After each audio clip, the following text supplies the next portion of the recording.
because in Panchpakari, Kokri, where the Chief Minister is contesting from, he's up against Kedar Dige. Kedar Dige is the nephew of Anand Dige, who was the mentor of the Chief Minister, that is Eknath Shinde, Kopri, Panchpakari, the Chief Minister leading, not much of a surprise there, Kedar Dige trailing, and that was expected. Kedar Dige saying that Chief Minister was missing in action. On ground, it felt that Thane and the people of Thane had this sense that there was a sudden influx of projects, infrastructure projects in particular in Thane, because it was now the Chief Minister's district, home district.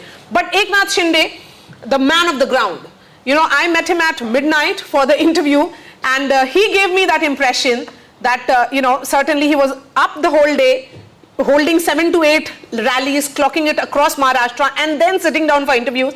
And in Varsha, it had opened up, the gates had opened up for the Janta. So the CM, he had rephrased it and said it was common man Chief Minister. CM for him was common man Chief Minister. So does it mean that the common man Chief Minister, Mr. Sirsa, could have the last laugh here? Eknath Shinde, the man of the moment, if these numbers hold, you'll have to give him all the credit for Ladki Behan.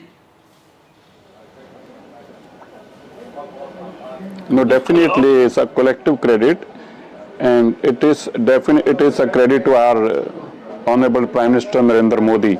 The people in the entire country vote for him. Definitely when the Chief Minister is there, it is not that his share is not there. It is always there when the Chief Minister's face is there and our Chief Minister is there. But people want a double engine Sarkar, and for that reason, the policies of the Honorable Prime Minister has given a good impact in the Maharashtra, and at the same time our alliance has worked day and night, and that is the reason that we are getting these good results.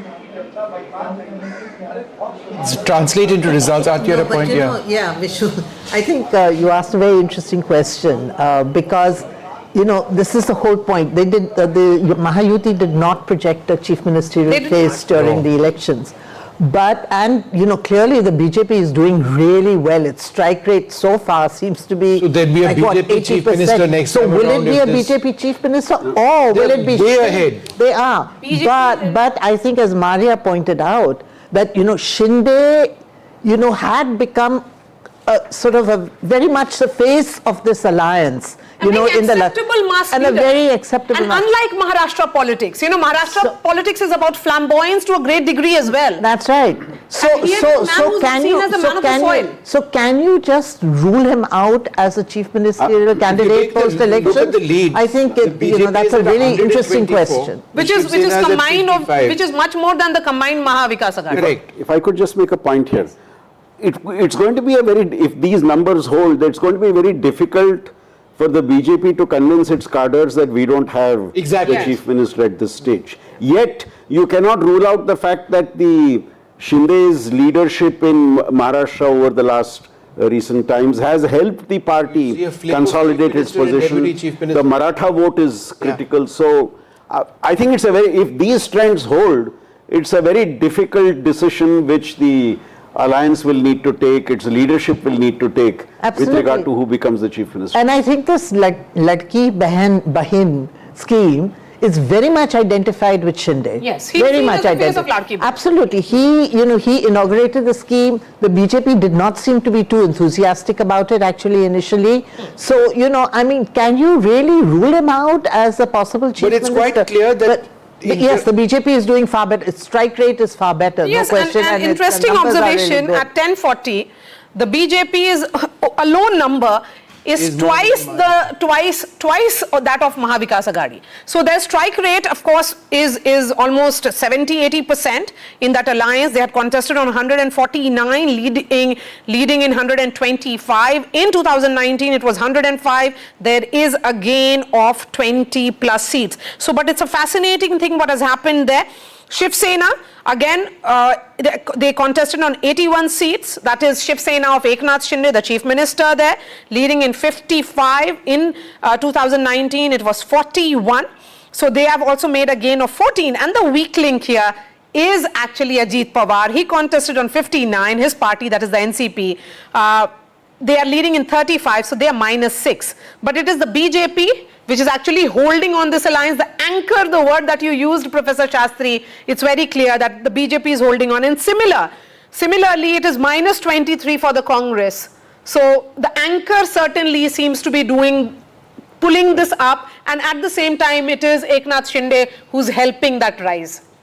Can I just say that, there have been, it's SOP versus SOP. We see this in election after election. And in as much as we talk about the Ladki Bahin Yojana, the Mahayuti had offered more through the Mahalakshmi scheme, 3,000 rupees versus 2,100 rupees. But this is a space which the BJP has completely taken. Because of implementation, for example, in Madhya Pradesh, where they rolled it out, it was absolutely fascinating. This is a narrative that they built up which works across the country. Vishnu, the key word you used is implementation. Yeah. These schemes have been promised by different parties over the last 15, 20 years, and many of them have not been able to do well because of the promise. That's because of the past experience of the people with the implementation of programs. Here what we are noticing is a perception that a particular party which promises a scheme is actually implementing the scheme, therefore we go back to that party. So I think it's more a perception on implementation rather than a perception on promise. Okay, just hold on one sec. Let's go across to Mumbai BJP Vice President is joining us. Hitesh, you can say I told you so. It's not just about Mumbai alone, where you of course were part of the strategy, but it appears that across Maharashtra it is good news for the entire alliance. What do you think worked in this alliance? Well, I think multiple factors. One, there was this alliance who really projected to win the election. They were on the front foot. The policies were there. The campaign was there. It was a comparison between the 2.5 years of speed breaker of NDA versus 2.5 years of campaign of Mahayuti. Now, when you look at the campaign of NDA, it was only negativity. And negativity, Maria, as you know, as you have been an experienced person who have looked at the campaign and all, negativity does not really sell. What sells in Maharashtra, and if you look at the track record of the Maharashtra since 87, the pattern of voting and all, and I remember at the time when the exit polls just right after the election, as soon as the voting percentages was coming, when it was like 63, 64, people were trying to give all sorts of narrative, kaate ki takkar, this thing. I said the day Maharashtra has given a historic mandate, you are going to see a historic result and mandate on the counting day, and which is what is being seen on the ground. Mr. Jain, I'm just curious to know that, when it came to the Ladki Bahin Yojana scheme, we were talking just now about implementation. As I understand it, 5 installments of payments of 1,500 rupees have reached a whopping 2.3 crore women already in Maharashtra. So do you believe, just in terms of implementation and not just election promises so far, people are saying, look, I've already got this money, it's come in on time. Delivery is something which goes in your favor. There is one more point. So implementation, delivery, but Vishnu, when 1,500 rupees were announced, Ladki Bahin Yojana, what was NDA doing? NDA was opposing. NDA was telling the state treasury is empty. Where are you going to give the money? They went to the court to stop the scheme. And look at the irony. When their campaign came, they say not 1,500, we are going to give you 3,000 rupees. Now look at the crisis of credibility of the NDA leadership. They say state has no money. It is not the question of Mahayuti's intention. They were telling that the state has no money to give 1,500 rupees, and here is a party going ahead and trying to give up, making a promise of 3,000. Then there were some election panditries who were trying to compare, oh, this is a scheme that was given only on the eve of the election. It's not like Shivraj Singh Chauhan. They tried to compare with Madhya Pradesh. It ran for 5 years. So this is not going to be a factor. People were trying to bring like soya bean. People were trying to bring jarange. People were trying to bring localized seat by seat and all. But if you will look at the mandate and the manner in which the results will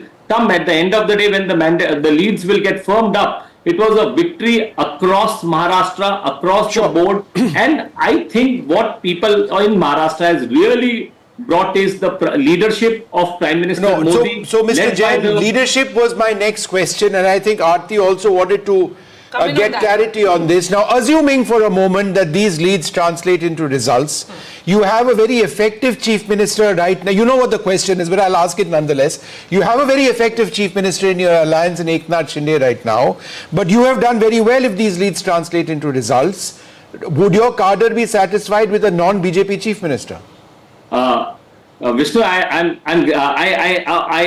anticipated this question, but just to give you the same answer which was given by our senior party leader Amit Shah ji in Mumbai. He said that post mandate, all the three leaders of all the three parties Mahayuti will sit together and then they will decide and they will take the decision accordingly. Very diplomatic. That was the right thing to be said, Mr. Jain, at this stage. All right. But Mr. Sirsa, Well, we have always said, I think all throughout the campaign we have said the right things. Okay. I think our campaign was positive and we had a lot of support from the organization also. Mr. Sirsa, now you're looking at these results, leads I should say, the MVA trailing massively at this stage. The Congress party itself is down 21 in terms of leads at this juncture. There would be many more rounds, perhaps more than 8 rounds which would have been counted. We are progressively getting into the stage when we can point at a direction these elections are taking. How would you respond or look at the overall situation in Maharashtra? So it is not just win, it is a two-third with a two-third of majority. And one must always appreciate that we were there almost from two and a half years. Right. In spite of saying by the opposition कि यहाँ तो कुछ किया ही नहीं, यहाँ तो कोई काम ही नहीं हुआ, ये तो प्रदेश के अंदर Okay, so just 1 second, can I just put that question across to Dolly? Can I just put that question across to Dolly? How do you see the numbers, Dolly, at this stage? Yeah. See, like I said earlier, the way BJP misused the power, we have seen them distributing money, use the muscle power, and also you must have seen last election. केन प्रकारेण चाहे सरकार बने ना बने, BJP को तो सरकार तोड़कर भी, पार्टियां तोड़कर भी अपनी सरकारें बनाई हैं भारतीय जनता पार्टी ने. सो इट्स ऑब्वियस कि जो वो लोग, उनको किसी भी तरीके से सरकार बनानी होती है. तो ये जो रिजल्ट है आपके सामने है, वो हमने पूरे महाराष्ट्र में देखा कि किस तरीके से खुला नोट उन्होंने बांटा और इलेक्शन कमीशन आंखें मूंद कर बैठा रहा.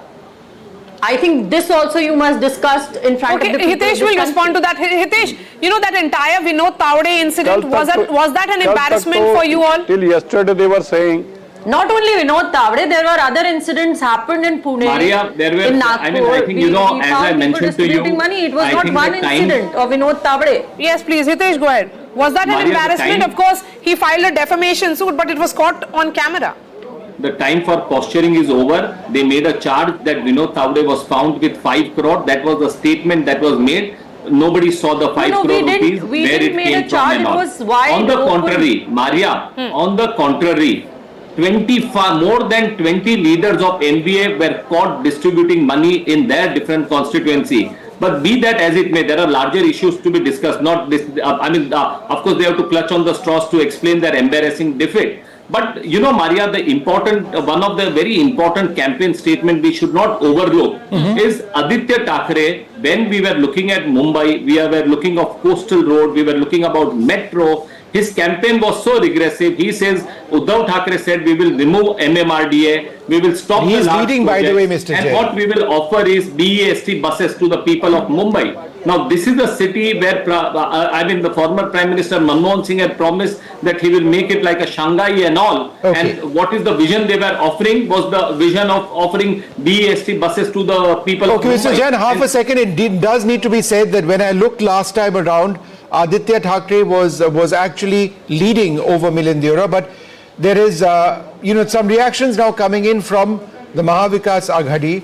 The Shiv Sena's UBT leader Sanjay Raut says, and I quote, they've done some gadbad, they've stolen some of our seats, this cannot be the public's decision. Okay. Even the public does not agree with these results. Once the results are out, we will talk more. Okay. So a sense of denial now creeping into the MVA. Well, Vishnu, I think people should give less importance to what Sanjay Raut was saying. I think for 5 years he was entertaining all the people, all the journalists is concerned. And one more point I would like to make. Like Sanjay Raut, there was a section of a journalist in Maharashtra also who amongst them was saying about the MBA is leading the narrative of MBA and all. It is, I think this verdict is also somewhere, they will also have to introspect. They used to use the words like Purogami and all, and they did not realize Maharashtra has moved ahead. Maharashtra is aspirational. Maharashtra doesn't want to get into the caste conflict. Maharashtra wants development, and Maharashtra wants to compete at a high. You have Mumbai, you have a Maharashtra, which is a very important state. And if you again look at the campaign, that is the difference today. Mahayuti was talking about taking Maharashtra ahead, giving the speed to the progress and development of Maharashtra. While, as I was speaking to you earlier, Aditya Thackeray was promising BEST buses to people in Mumbai. All these hard questions, nobody was asking the NDA leaders. They were, I think the journalists in Maharashtra also were asking, about the family, about it was just about the families, the dynasties and all. All right, Mr. Jain, I get what you're saying. Aarti, it almost seems, if you look at what Sanjay Raut's statement, which I read out a little while back, is what we saw with the Congress party in Haryana, the sense of disbelief, then going to the election commission, writing letters even before the day was done, saying that there's something terribly wrong over here, you messed up here, there. I think this preemptive... It's sort of that preemptive, good word, effort at going out to the EC or feeling out the EC seems to have begun. that stealing of the mandate, I think that's overdone now. The gadbad, they have done some gadbad. That gadbad thing is, that should apply also in Jharkhand. It was a narrow victory. I think, maybe, that argument may still have had some, some sense. But in this kind of a victory, it is a sweeping victory. They're heading towards a 2/3 mandate. Never seen before in Maharashtra. Mr. Jain, how many rounds according to your data? How many rounds according to your data has been counted in Maharashtra? Do you have an update, Mr. Jain, in front of you? How many rounds has been counted in Maharashtra? Well, Maharashtra, you have like 5 to 7 rounds that are counted, and most of the places, I will give you one more data which I have in front of me. Most of the candidates of Mahayuti are winning over 15, 20, 25,000. The leads are consolidating. And if you look at the leads of MBA, they still have some 15 to 18 seats where their lead is not more than 1,500. Aditya Thackeray himself is only leading in by some few hundred votes. Okay, so that's fascinating. Okay, but 7 to 8 rounds. Look at the bypolls at all, because those there's a elections, very right. interesting we one look at happening that in now. So Karnataka. let's thank Karnataka, where this Karnataka bypolls, Channapatna. there are Channapatna, which and even is Uttar Pradesh. and Uttar Pradesh. So let's look at Channapatna, which is sort of Kumaraswamy's son. Okay, so let's thank to the Congress. Hitesh, now. Congress is Thank you, Hitesh, for joining leading us. a JDS Let's stronghold. continue to have other guests and shift focus now to bypolls. But can I just jump in for half a second, because Yes, that's please. what I do. The strike rate is phenomenal. In the Mahayuti strike rate right now is 84%. 84% of the BJP. 84%. Yeah. The Shiv Sena. NDA has the Shiv Sena Shinde 71%. The NCP at 62. The MVA strike rate for the Congress is a dismal 19.2%, and for the NCP Sharad Pawar is an even more dismal 11.6%. Which is the most shocking thing, actually. You didn't For me, expect. you I didn't expect. No, this I at all. expected Sharad Pawar to do well. I did think that the Congress was the weak link in MVA, but I certainly did expect Sharad Pawar to, pull his weight, because he has been such a dominant figure. Yes. I think what And happened this is here... really surprising. What happened here, Aarti? He's been wiped out in his own stronghold, Western Maharashtra. He's Exactly. done so badly What there. is becoming clear here is that if it is about stability, the people of Maharashtra thought that they should give the mandate to the entire Mahayuti. It should not be only about one party or a particular party. In case of Mahavikas Aghadi, it is a no confidence to all three of As them. we have been stressing, if it was in the Mahayuti, it was the BJP which needed to do very well. Whereas in the case of the Aghadi, for any success to come to power, it needed all three of them to do well. Okay, so first set of reactions coming in of Shaina, NC and Rahul Narwekar. Let's listen in. I have never played divisive politics. I've tried to take everyone along in every sense. But having said that, there are certain parties that only appease vote banks and play pseudo-secular politics. I think we need to move beyond that. The time has come to only talk about development, and the younger generation understands that. और बापा के चरणों में यही प्रार्थना की है कि इस राज्य को महायुति की सरकार प्राप्त हो, जिससे राज्य की जनता को न्याय मिले और राज्य प्रगति पथ पे चलता रहे। मेरे हिसाब से 175 पौने 200 सीट महायुति जीतेगी। Okay, Rahul Narvekar there, who is the candidate of the BJP from Kolaba. He's of course leading Shaina NC. Let's from Mumba Devi. Let's switch that plate to look at her picture and what is her scene in Mumba Devi. It appears that she was of course fighting a tough battle. Whether she's trailing or leading, we'll know about it in just a bit. But you know, Rahul Narvekar, we have seen how. So she continues to trail at this stage. Yeah, so because this. So she was an import. She was an import from the BJP into the Shiv Sena. BJP and the Shiv Sena. Two factors here. One, she was brought into the party. Number two, it's a seat which has traditionally been the Congress seat. Yeah. So now it is only Mahayuti all the way. As we look at 11 a.m. now. We can clearly see now that it is consolidating for Mahayuti.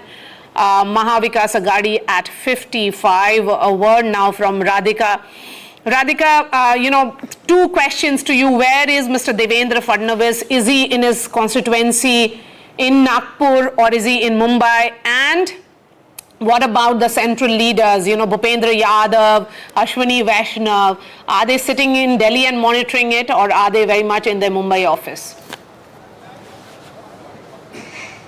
You know, until yesterday, Bhupendra Yadav was in Mumbai. Devendra Fadnavis is in his residence, is what we are hearing. There is a possibility he will come to our BJP office where we are standing. Perhaps he may take a press conference. This is obviously, you know, although we're not calling elections yet, this is a, you know, the early leads are suggesting that it is a landslide victory of sorts for the BJP. You know, excellent strike rate for the BJP and very closely followed by Shiv Sena. So yes, Fadnavis expected to come to BJP office, not entirely certain when. Eknath Shinde also expected to make an appearance. Of course, Anuj is standing there where Eknath Shinde is in Thane, post which of course he will be making his way towards town, and there could be a joint press conference after things become clear. But you know, as far as the Mahayuti is concerned, the next step will be chief ministerial post. We know that both Shinde Sena as well as BJP have done remarkably well, at least so far as the, you know, initial lead suggests. If this is what the trend is going to be, and if it is the Mahayuti that is going to come out victorious,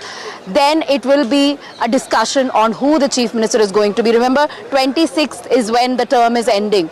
So by 26th, if they have to take oath before 26th, on 25th perhaps, then they will have to come up with a name for chief ministerial position. Is it going to be Devendra Fadnavis? Or is it going to be Eknath Shinde? That is a question that will remain. But at this point, I'll just show you around. This is the BJP office here. A lot of movement, a lot of leaders had been going in and out of this particular place, holding small meetings and discussions. There is a huge projector monitor as well, which is showing results too. So this is where all the celebrations could also take place. Some time back, as I was pointing out, laddus were also brought in, which clearly indicates that they are sure of a victory even after multiple rounds that will complete in, say, an hour or two.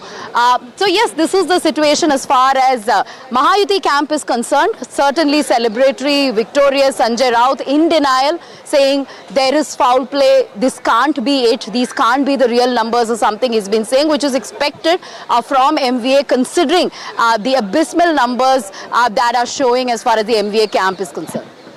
The picture becoming clear at 11 a.m. on the top of 11 in all 288 seats. Of course, 6 to 7 rounds of counting is over. The Mahayuti are 223. If these leads consolidate into actual results, it would mean that Mahayuti is heading for a landslide victory in Maharashtra, never seen before in Maharashtra's history. So for the first time in perhaps several decades, a government would be coming up with a landslide victory. In Mahavikas Agadi, all the three alliance partners' strike rate is below 20% at the moment. The Congress, the Shiv Sena, of Uddhav Thackeray and also of NCP Sharad Pawar, all of them performing really poorly. And as far as the strike rate of Mahayuti is concerned, it seems to be in upwards. BJP at 84%, Shiv Sena of Eknath Shinde at 71% and NCP at 62%. Before we go back to our reporters in Maharashtra, let's also at top of 11 o'clock talk about the situation in Jharkhand. Absolutely fascinating. At one stage it appeared the India alliance is leading at 51, the NDA in 28. So the change is the India alliance up 3, the NDA up 1 as well. The others that are a factor and are down 4 from last time around. But again, very early days. My colleague in Ranchi, Prabhakar, joins us. He's outside the Chief Minister's residence. Give us a sense of what's happening over there and how many rounds of counting are you aware of which have taken place? Prabhakar, go ahead.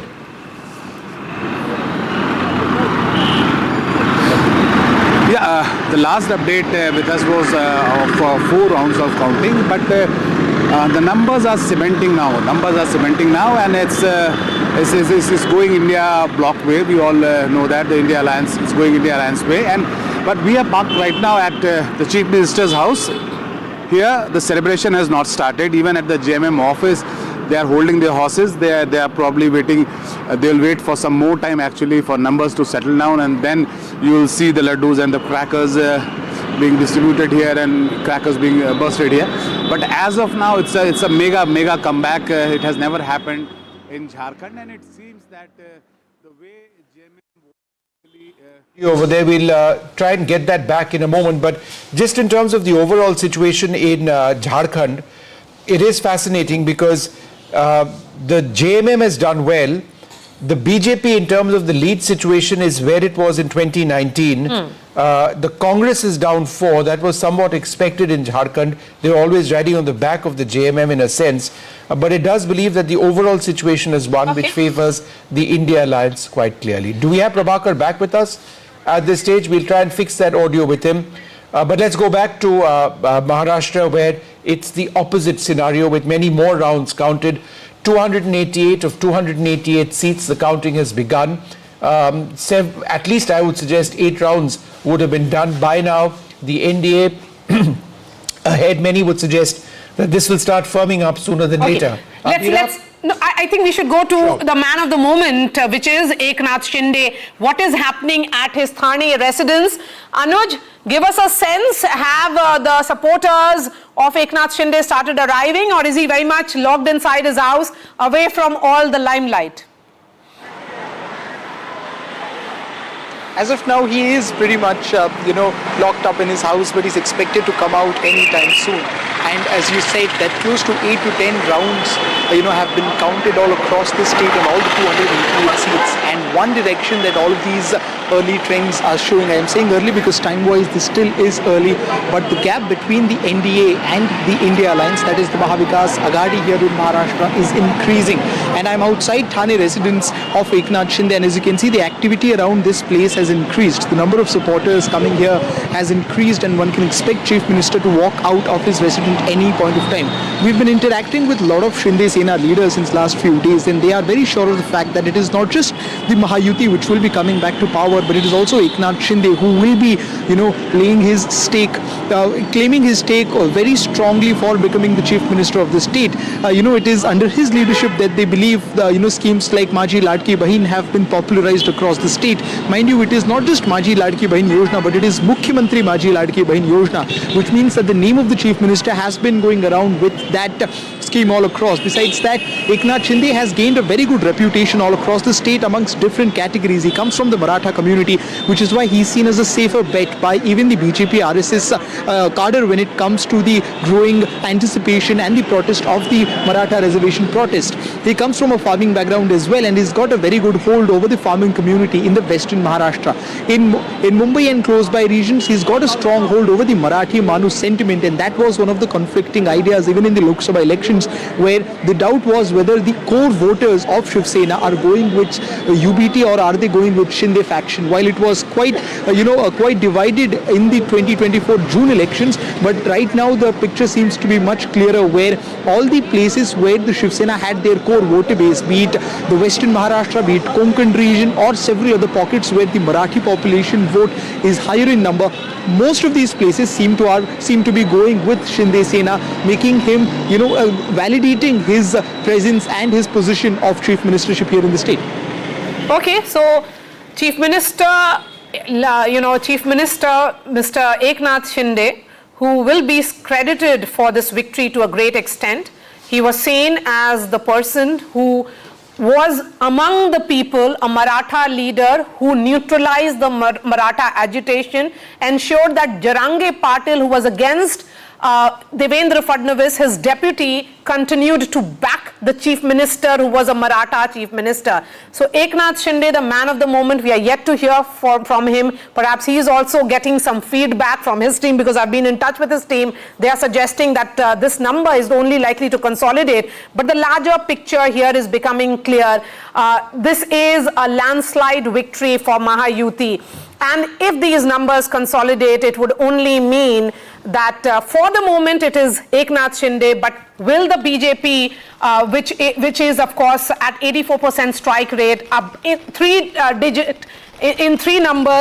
digit numbers on its own, will its cadres be okay with a non-BJP chief minister? So we'll try and get that answer from the panelists who are joining us on the top of this hour. But Vishnu, what a fascinating battle. I'm told... I suspect that Eknath Shinde's place is pretty quiet at this juncture, primarily because they're thinking about that CM issue.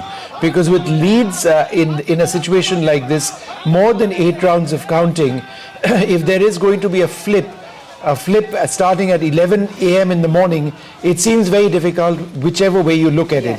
Neeja Chaudhary joins us as well at this stage. Neeja, we look at both Maharashtra and Jharkhand in a bit, but at this stage, with at least 8 rounds done, I think it's safe to say that, and this gap, that it appears that the NDA is headed to coming back to power, that also with a landslide. Yeah, I think given the gap that there is, it's a given. What is of interest is not that the Mahayuti is going to come back to power. What is interesting is who is going to be the chief minister now, given the convincing numbers that the BJP has. And remember, Maharashtra being, as we've often said, financial hub, corporate world is there, MNCs are there are development plans. Would the BJP now like its own chief minister? Amit Shah had said this to Eknath Shinde at the beginning of the campaign, that we have made sacrifices for you, now we hope you will make the sacrifices.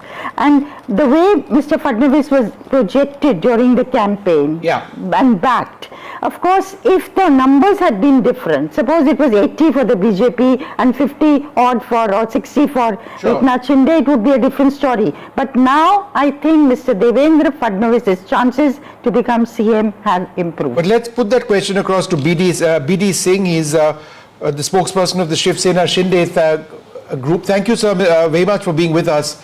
I think at this stage it's pretty clear where these elections are headed, with the NDA at 220, 221. But Mr. Singh, in terms of the entire leadership issue, do you believe that it's Mr. Eknath Shinde who should be chief minister still, or do you believe that there could be a change, in particularly if the BJP continues to do as well as they're doing? Mr. Singh, go ahead. Yes. जिस तरह से अगर माननीय शिंदे साहब का देखा जाए, ये जो शिवसेना से अलग हुई ज्यादा दिन नहीं हुआ, 2.5 साल का सफर है। इस सफर में इन्होंने जिस तरह से परफॉर्मेंस किया, ये जो है, जो भी आपके रिजल्ट, सारे रिजल्ट आए, उसमें सबसे अच्छा रिजल्ट जो है माननीय शिंदे साहब का है। और दूसरी तरफ से ये बोला जाए कि अगर असली शिवसेना या नकली शिवसेना की पहचान की जो सील थी, जो इलेक्शन कमीशन ने दिया था, जो है वो प्रूव हो, 100% प्रूव हो गया कि असली शिवसेना माननीय शिंदे साहब है। और लीडरशिप के बारे में हम बात करते हैं, बीजेपी के जो लीड्स है इस वक्त वो भी काफी स्ट्रांग है, उन्होंने आपसे ज्यादा सीट्स पे कंटेस्ट किया है। तो अगर चीफ मिनिस्टर का पद के लिए एक बातचीत शुरू होता है आप दोनों के बीच में, आप लोग मानेंगे कि शायद बीजेपी का चीफ मिनिस्टर बनना चाहिए इस बार? देखिए, ये तो क्या है कि जो महायुति की सरकार है उसमें डिस्कशन होगा, डिस्कशन के बाद ही ये डिसाइड होगा कि कौन चीफ मिनिस्टर बनेगा। उसके बाद ही सारा डिसीजन होगा, क्योंकि ये जो है महायुति सरकार जो है काफी मतलब केंद्र से भी चलती है, तो उस पे मैं नहीं जाऊंगा। लेकिन ये है कि जो जिस तरह से, मैं एक कमेंट और करूंगा कि जिस तरह से बाला साहब ठाकरे ये बोलते थे कि जो है अगर मुझे कांग्रेस के साथ जाना पड़ा तो मैं अपनी दुकान बंद कर दूंगा, लेकिन आज जो है उद्धव जी ने वही कांग्रेस के साथ जाकर के अपना शटर गिरा दिया। जी, all right, Nija, shall we flip this now, take a look at Jharkhand, or I think we should concentrate more on Maharashtra, because Nija, I've just been told that Maharashtra has largely seen fractured mandate, and not this scale of victory ever in the state. Perhaps it was last in 1967-72. I mean, this kind of victory for an incumbent of 2.5 years, and an incumbent which only 5 months ago faced a massive setback in the Lok Sabha. They did course correction, and then they have come back, and how? Look, I have only one simple, I keep saying this, it's one factor responsible for this, and that is women. Ladki Behan. In both the Ladki Behan and money. Yes, Samman and Ladki Behan. Yeah, in both places, women have emerged as a major factor in the electoral process of the country, as a constituency, yes, that the way we not regarded them. And remember, money in the hands of women is different from money in the hands of men. that money has actually come in the case of... Money has come for 5 months in the 5 hands. installments of 1,500 rupees. And Vishnu, I keep 2.3 crore women. That's It's done and right. dusted. Absolutely. And I've said this several times. I did not meet a single woman who said I have not got money. No. It was random. Implementation has been fantastic. So as it was in Madhya implementation has Pradesh been fantastic, earlier on. and this the people in the Mantralaya tell you. The Sure. officialdom tells you how hard they've had to work. Nija, let me ask you this. I mean, it may be the women's factor which actually decides which way the election has gone, but there is a battle of identity which will be decided. Yes. Who's the real Shiv Sena? I have suggested that it's an existential question for both the Sena and the NCP. The women's vote we've focused on, and this being India's second largest state, the national sort of scenario over here, should the NDA win, it's huge. So let's talk about the battle of identity first. What would this potentially mean for Sharad Pawar, and what would this mean for the Shiv Sena or the Bala Saheb Thackeray? Look, you cannot write off anybody in politics. So even Uddhav Thackeray, very weakened Uddhav Thackeray, will remain there. And wait for by this time for the future, if people get disgruntled this side, they may want to move over. Sharad Pawar, it's now the last battle, and he's the patriarch of, not just, Maharashtra, the tallest leader of Maharashtra. He's done his bit. There was sympathy for him last time, and that sympathy played out. Sympathy doesn't play out again and again. So yes, he will be there. Again, let's see what, suppose you have a disgruntled Eknath Shinde's group and a disgruntled Ajit Pawar group. If they are not satisfied in the new government. We have been discussing that. Is there a possibility of a potential realignment post this result? With this kind of result, do you still sense realignment? No, they cannot move wholesale and form an alternative government. And once you're in power, then it's that much more difficult to say, I'm moving to the other side. The other side has very little to offer you, whereas the ruling side has much more to offer Anil you. Antony of the BJP joins us. We also have Mr. Chavan of NCP, Sharad Pawar. A massive setback for you, Mr. Chavan? Disappointment? Yes, definitely. It is disappointing and unexpected. Nevertheless, we humbly accept the mandate given by the people of Maharashtra, and we are committed to reflecting to the results with sincerity and introspection. Sir, this is what I can say at this moment. these elections? Is your party officially conceding these elections? You see, the thing is, the results are there in front of you, and I don't know what to react at this moment, because as I said, it is really unexpected for us. So we need to wait and really introspect. This is what I can say at this moment. All right. Let me go across to Mr. Antony. extraordinary leads, and if these leads translate into results which will start happening anytime now, then we need to look at the next stage. That would be government formation. Now, we've been debating this for the last hour or so. You've had an excellent Chief Minister in Eknath Shinde. However, you've done extremely well in these elections yourself. The BJP has done extremely well. Would your cadre demand a Chief Minister from your party? Thank you, Vishnu. First of all, the Bharatiya Janata Party would very categorically say that this is a great day for India, not for India Alliance, but definitely for India. For India, this is a great day. Maharashtra was one of the states where during the Lok Sabha elections, the opportunistic India Alliance had done better than what they had expected, where almost 30 seats went to the Alliance and 17 for NDA. But within 5 months, we have come back in a very comprehensive manner. There's a win for our people's desire for a double-engine government and people's faith in our Prime Minister. Now, talking about the government formation, first of all, again, let us not forget the fact that we went as a formidable alliance. We had 3 major players, and even though we have 3 major factors, and irrespective of the numbers, we went together as an alliance, and the people showed full faith in the alliance. It was a victory for the state units and also the desire of the people to have a double-engine government in Maharashtra also. So after the election results, the leaders of all the 3 parties will speak to each other. They will be, our central leadership will also be speaking to our 2 alliance partners. And finally, one thing we can assure is that we will have a government, a very stable 5-year government that will be ensuring that the welfare of the people of Maharashtra and the development of the state you will be looking at Maharashtra because that is the big prize. A stable government will be there. But what about Jharkhand? It seems that the tribals who did not vote for you during the Lok Sabha polls have again not gone with you in these elections. Although it turned to be a different picture completely in Maharashtra, but in Jharkhand, you'll have to work a little more on the tribal voters, that constituency which is still not convinced with your policies and ideas. No, there are elections happening across India today. There are by-elections happening in many states, including my home state in Kerala. And Maharashtra is definitely a comprehensive result. Jharkhand, yes, at this moment we are slightly behind, but let's say it's a difference of 8-9 seats can change a lot, and 6-7 rounds of counting is left.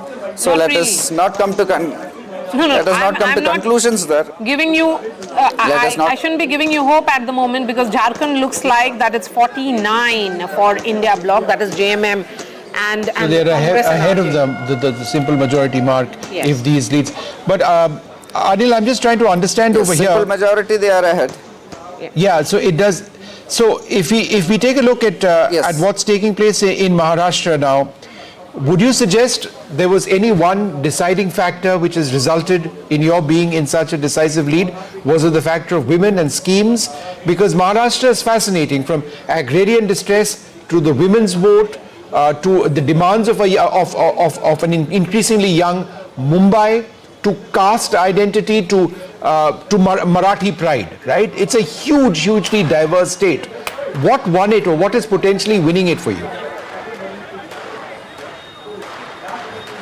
So it's a combination of many factors. It is a outright rejection of the divisive politics that was put forward to the people of India by the India Alliance. It is a thumbs up, a huge thumbs up for our Prime Minister and his vision for Vikasit Bharat. It is also a very good sign of a desire by the people of Maharashtra to have a double-engine government. And then, like you rightly mentioned, a lot of schemes. We have done a lot of development in Maharashtra. The opposition was trying to create narrations, non-existent narrations, including projects, Maharashtra not getting enough projects, etc. But all this was rejected by the people. Okay. Everything that the opposition perhaps projected got rejected in Maharashtra? Mahima, go ahead. Jai Hind. Jai Hind. I would say it is not that. Jai Hind, am I audible? Yes.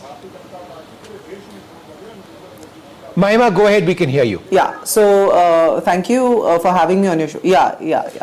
So Maharashtra and Jharkhand both, in fact, were eager for a change. But what happened in Maharashtra, now the trends are becoming clearer, is certainly, going to be a victory of the rhetoric, the high decibel rhetorical campaign run by the BJP. While in Jharkhand, it is the people's issues, the fight for the people's issues that the Congress and our allies had put up is right at the center of the victory that is imminent for us. But Maharashtra, I would certainly say that, it's quite a misfortune of kinds for a democracy like ours. Because it was a government that was formed by backstabbing. It was a government of intrusion formed by the BJP, betraying people's trust, breaching people's mandate. There was a major trust deficit. In spite of that, if this is happening, it is extremely unacceptable, absolutely unacceptable, and which is what our alliance partners, spokespersons are also speaking about. You must have heard Mr. Sanjay Raut talk about it. And of course, what's happening on the ground, the kind of poaching that has already happened, the kind of factionalism that has happened. A BJP who was accusing Nawab Malik of, linking with Dawood Ibrahim, having links with Dawood Ibrahim, fielding him as their candidate, accusing Ajit Pawar, Mr. Modi accusing Ajit Pawar of 70,000 crores of corruption and then fielding their party. And this kind of mandate is not only unacceptable, Maria and Vishnu, I would say it is also indigestible. We can digest it, but whether the people of Maharashtra will digest it is a larger question. At the end of the day, it is about people's rights, it is about people's voice. Yes, I think this was the larger sentiment in Maharashtra. This is reflecting on the vote in Maharashtra right now if these seats actually consolidate. People had moved away from anger of 6 months ago. They had moved away from that sympathy of 6 months ago. Maharashtra today is sending that message that they vote differently in the Lok Sabha and Assembly, yes, but it's also a pro-incumbent mandate. Let's accept it and go ahead. That's the beauty of Indian democracy. Yes, we have been focusing on the women voter. Legacy debate, yes, but let's not shift the spotlight from Eknath Shinde. Ma'am, here is someone who has managed to do what somebody from the Thackeray family could not. There was a rebel in Raj Thackeray when he created MNS. He has done what Raj Thackeray could not. You are absolutely right. It shows how India has moved on. Yes. And India that appreciates somebody who comes from humble beginnings is the Modi phenomenon. Yeah. And claws his way up and uses Samdam, Dandabhed, has fire in his belly, will to power. Yeah. People somewhere respect that. And therefore, you compare it to entitlement, you got it, through the family. If I can jump in, what I find the most amazing part of Eknath Shinde's journey is when the Shiv Sena split, there was the entire hotel drama taking place. He broke the party. Nobody thought it would work. People thought that this is just going to be utterly disastrous and all these Shiv Senics are going to come back to the main group, as it were. He took them to Goa first. From Goa, he went to Assam, came back to Goa, put them on a bus, came back. He became Chief Minister and might well be Chief Minister once again. It is an incredible performance. Where does this leave the original Shiv Sena? You're right. I mean, it will be very difficult now, if they are in power, for them to even think of splitting.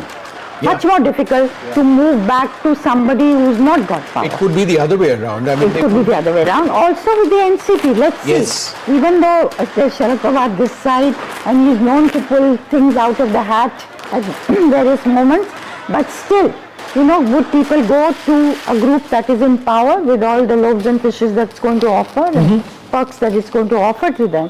So, and with, of course, Ajit Pawar was leading, and one expects him to win in Baramati, actually. Yes, but Neerja, again, that was the sentiment that during the Lok Sabha it would be Tai, and during the Assembly it would be Dada. I came across this. That was the sentiment, and that also Mr. Ajit Pawar believed in, that fielding his wife against Supriya was a mistake. No, not only that, every single person who was opposed to him for him would say, Kaam to kiya hai. Kaam to kiya hai. So that was an five-term MP, five-term MLA who has delivered on the ground. So, but overall, Ajit Pawar's performance may not be as good as Eknath Shinde's. So will this be the same troika that will return in Maharashtra politics with Eknath Shinde and his two deputies in Devendra Fadnavis and also Ajit Pawar? That remains to be seen. But we have Mr. Singh of the Shiv Sena joining us. What's your assessment?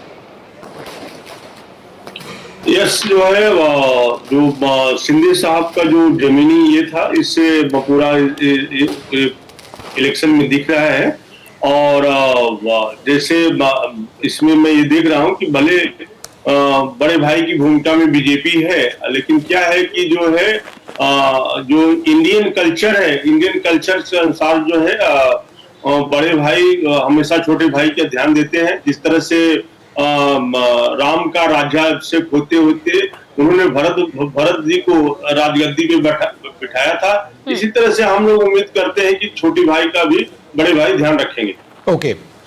I just want to, for our viewers joining us now at 11:26 a.m., let's just quickly go through what the scene in Maharashtra is and also in Jharkhand. Let's remember in Maharashtra the magic mark is 145. That's what they are seeking right now. The NDA at this stage is more than double that of the MVA. At 221, I think it's safe to say that they're going to be forming the next government in the state. At least 9 to 10 rounds of voting would have taken place. The BJP, the dominant party in Maharashtra, they are up 23 compared to last time in terms of leads. They are at leading in 128. The Shiv Sena up 12. And this is the Shiv Sena affiliated with the BJP, the Shinde Sena at 53. The NCP is down 5 but still at a commendable 36 in terms of their leads. But it is the Shiv Sena, Uddhav Balasaheb Thackeray group, the original Shiv Sena in a sense, though that's disputed who's original and who's not, they're up 4 from last time, but they are nowhere compared to the Shinde faction. The NCP Sharad Pawar is exactly where they were at this stage in terms of leads. 13 now, there were 13 last time around. They contested in 86 seats, so there is no change. But it's Ajit Pawar and his NCP which seems to really be holding the cards. Now that's what the overall situation is. Let's turn our attention now to Jharkhand. And in Jharkhand there have been fewer rounds of counting. The counting started, as we understand it, a little bit later in Jharkhand. But after the very initial trends suggesting that the NDA was coming up, it now appears to be the absolute opposite, with the India alliance leading now in 48, both India and the NDA contesting in 81, the NDA at 31, the India alliance, that's the JMM alliance, leading in 48. So what does it do to the momentum which was built by the India bloc? Yeah. Immediately after the Lok Sabha is the big question. Correct. So will that momentum then, or the Lok Sabha results, be seen as an aberration, Mahima? Mahima? Sorry, who do we have joining us at this stage? Mahima, let's quickly get a word from Mahima. Mahima? Could you repeat the question, Maria? Will the momentum which was seen after the Lok Sabha polls in favor of India, when BJP was down to 240, below the majority mark, be seen as an aberration, that result as an aberration, because you have one victory after another and decisive victories, Haryana, Maharashtra?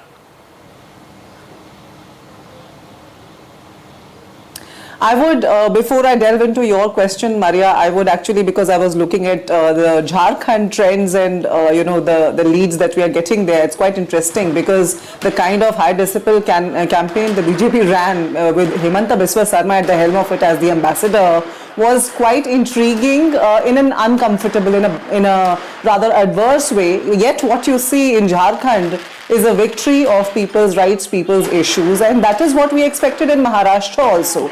Lok Sabha was not an aberration, rather it was the reality. You see, the BJP had upset its ideological father, the RSS, and that is when you saw the real people's issues come to the fore. This time around, whether it was Haryana or the Maharashtra, BJP, which was a few months ago telling the RSS to take a back seat because the BJP can stand on its own feet now, is actually, having to rely upon the appendages of its allies that it has broken apart, it has excoriated to the extent of, extinction of the real ideology. So the BJP, that is basically the khichdi of BJP, which is being cooked today, which apparently is gaining these leads today, is setting in a major identity crisis in our society in the forthcoming years, Maria, and that's worrisome. And why I'm saying this is because, as I said, it is a misfortune. It is unfortunate, the kind of trend we are seeing, whether it was Haryana or Maharashtra, because people will not accept the results. Although the BJP may have succeeded, the Congress may at the end of the day go back to its drawing board. Our alliance partners may go back to our drawing boards for Maharashtra while we celebrate Jharkhand. Sure. But at the end of the day, it is the people whose trust was backstabbed by the BJP. Yeah. I wanted to go back just briefly to Neerja. Neerja ji, let's look at 4 or 5 key factors in these elections. A, there's a thumbs up for the Prime Minister's infrastructure push. Obviously, the women's scheme, the Ladki Behan scheme, Ladki Behan, Ladki Behan, right? That's done. Okay, that's done dramatically. Ladli, that has become Ladki in Maharashtra. In Maharashtra, that's done well. The Shinde has settled the issue within the Shiv Sena on the legacy debate. And whenever there is, and this is what fascinates me, whenever there is a direct contest between the Congress and the BJP, the Congress is not in the picture. What does it say about the Congress in these direct contests, I mean, from a national standpoint? Well, I think if you look at it, the Congress tends to drag the alliance down. And now look at, Jharkhand, they're saying 5 RJD people are leading. They got 60 tickets. Right. Congress got 30. Now I think it's not so bad that they're leading in 13. Earlier the figure was much lower. So final figure will be interesting. But overall that is correct. So I think Congress, even though there may be a sentiment as in Jharkhand, does not seem to take advantage of it as it should. And is not the dominant party. It's not the dominant party. Even if you look at Jammu and Kashmir, we don't talk about them. They were supposed to do much better in Jammu. They're not. They hardly. The question is whether they would get any. Organizationally, they are so weak that I think that's where they need to, put their effort. Also, sometimes I feel Congress has forgotten how to work hard. It's become a drawing room party. In fact, congratulatory messages, Neerja, have started now. Who's congratulating who? First set of visuals coming in now of Devendra Fadnavis being congratulated by his mother. But let me bring in Radhika now. Radhika, so, should we expect some kind of a big celebration in Mumbai office? Or will the leaders be going and collecting their certificates and then postponing it and letting the Delhi office have all the spotlight, the BJP headquarters where Prime Minister is expected later tonight? 7 p.m., right? Yes.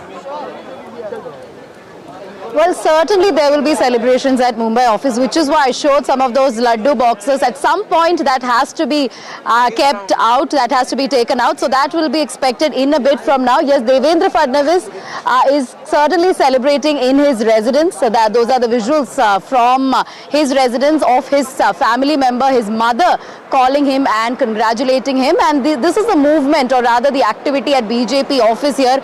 We just saw Vinod Tavde a while ago in this particular place, which is the BJP headquarters. He will be taking a press conference in a bit. In fact, he spoke to us off camera. He did speak about, of course, he did not speak about the allegations against him, but he did speak about the factors that have been attributed to the victory of BJP and Mahayuti in general. So far as the schemes are concerned, be it the Ladki Behan scheme, some of the farmer-centric schemes that have been announced, and the hard work put out by the leaders just ahead of elections, be it in terms of organizational structure, be it in terms of, coming out with numbers, the candidates, seat allocation, all of them being done in a structured manner, which is what led to the victory. And besides that, He also pointed at how Shinde Sena took the legacy of Balasaheb Thackeray forward successfully, which was abandoned by Uddhav Thackeray, which did not go down well with the people of Maharashtra. So these are some of the reactions coming in. Vinod Thavde inside, more leaders expected here. Devendra Fadnavis also expected to take a press conference, perhaps a little later, once things become clear, once, multiple rounds are over. That is when that will happen. And in Worli constituency, very interesting. Radhika, any idea on the number of rounds which have been counted so far? Because at this, we should be in a situation soon to call this election, particularly with this gap. Do we have an idea of the number of rounds? I think in both the states now. Radhika, any idea of the number of rounds? What I'm hearing is at least about 8 rounds have been completed. No, but that's been going on for a while. Okay, so let's listen in to the first reaction that is coming in. Devendra Fadnavis in conversation with his mother.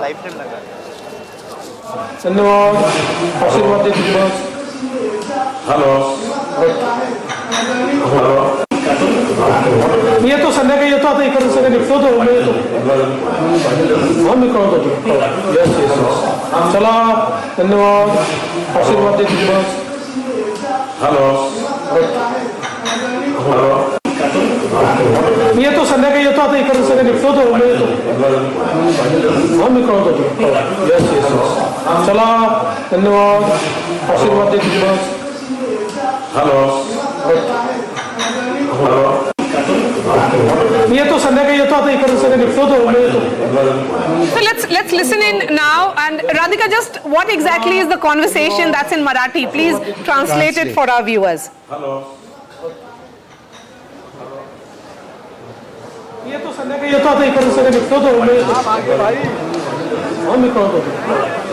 All right, so Devendra Fadnavis gets a congratulatory message from his mother. There is another picture that is coming in now of Mr. Bawankule, who is the state president of the BJP, with Devendra Fadnavis. I'll ask the producer to put that photograph also on the television screen. So the celebrations indoors clearly right now has begun, but let's not forget that the BJP's strike rate is the highest in this election.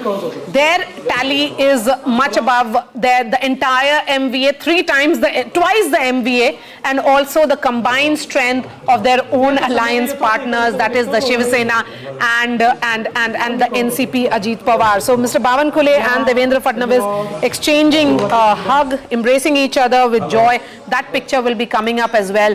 So BJP in this election has sent the message that they can also ensure and turn the tide completely after 6 months. So that is Mr. Bawankule, who is the state president of Maharashtra, and Devendra Fadnavis. Devendra Fadnavis, a Brahmin leader, the BJP experimented with him in 2014 for the first time, and we saw after 5 years there was the pre-poll alliance of Devendra Fadnavis and the Shiv Sena won, but then the entire turn of events happened. But Anil and Anthony continues to be with us. We have other guests as well, but a word on the BJP's organization, how this picture should be read. On this, Fadnavis, sometimes maybe it's so sympathy for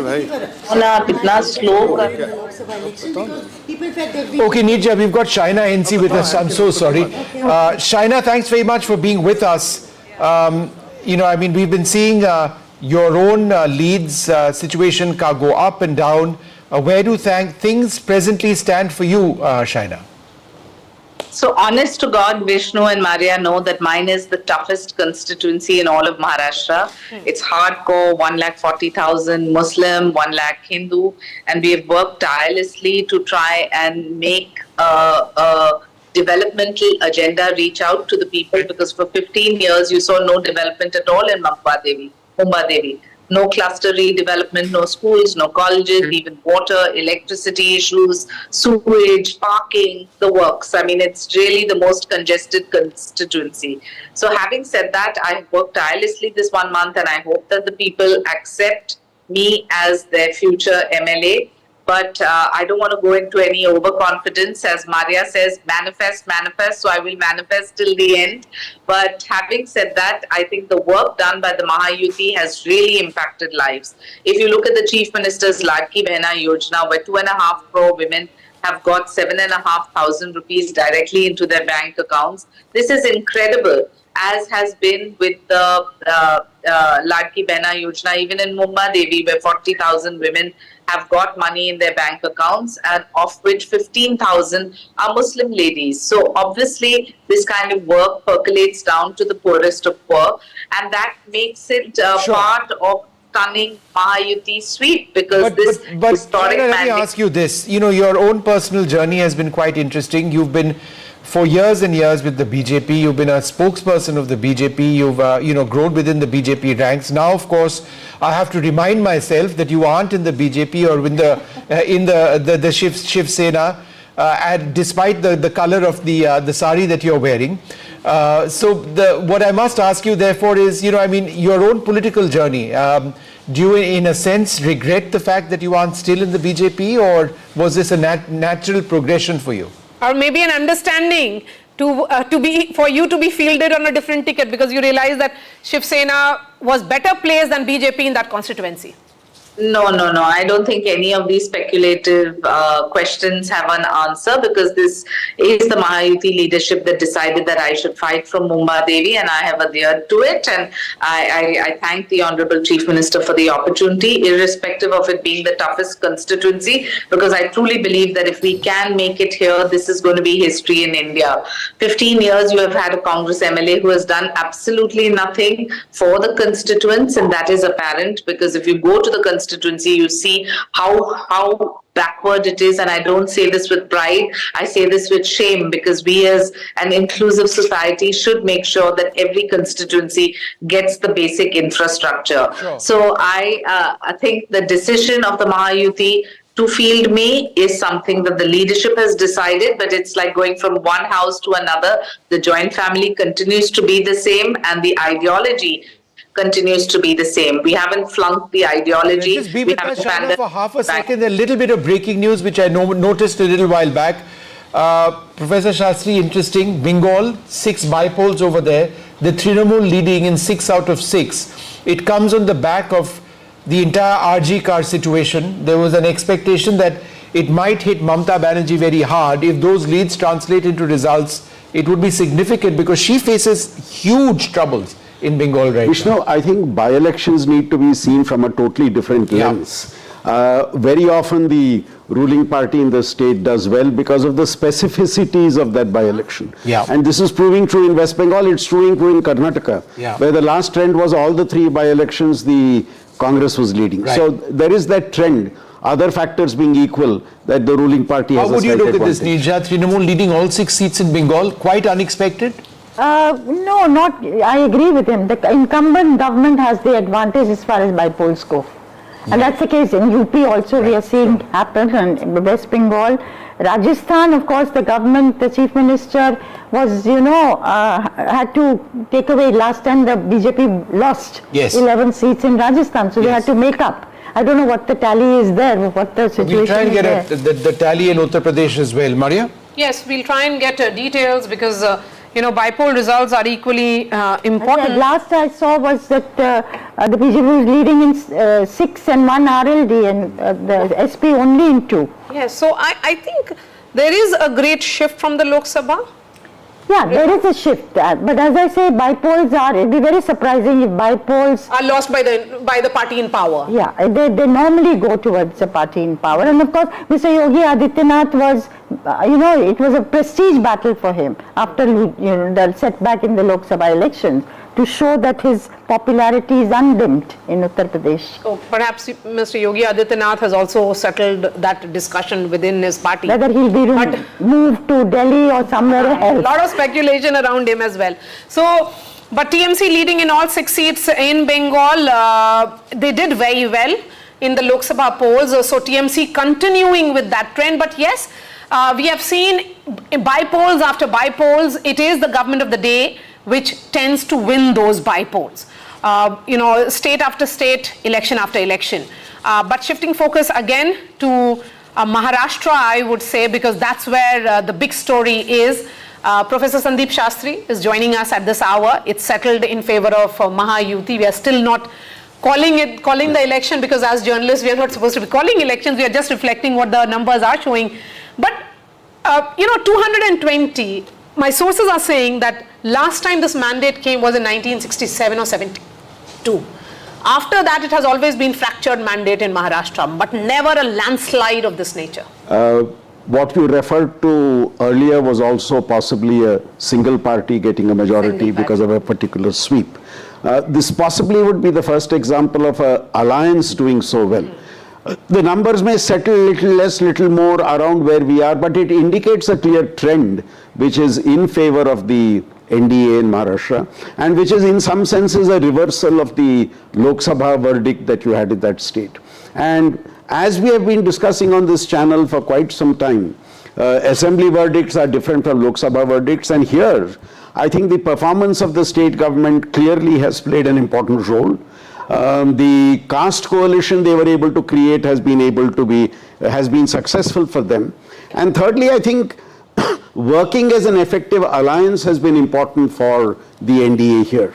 As we have been saying, the BJP was the main partner in the alliance, whereas in the opposition, all the three were contesting more or less equal number of seats, and nobody was really seriously driving the coalition as the BJP was driving the coalition in the case of the Mahayuti. Zafar Islam of the BJP is joining us. Zafar Islam, of course, as someone who is from Maharashtra, from Mumbai, do these numbers come as a surprise? I'm sure you will say no, but you know the internal functioning of the BJP. You work very closely with Home Minister Amit Shah.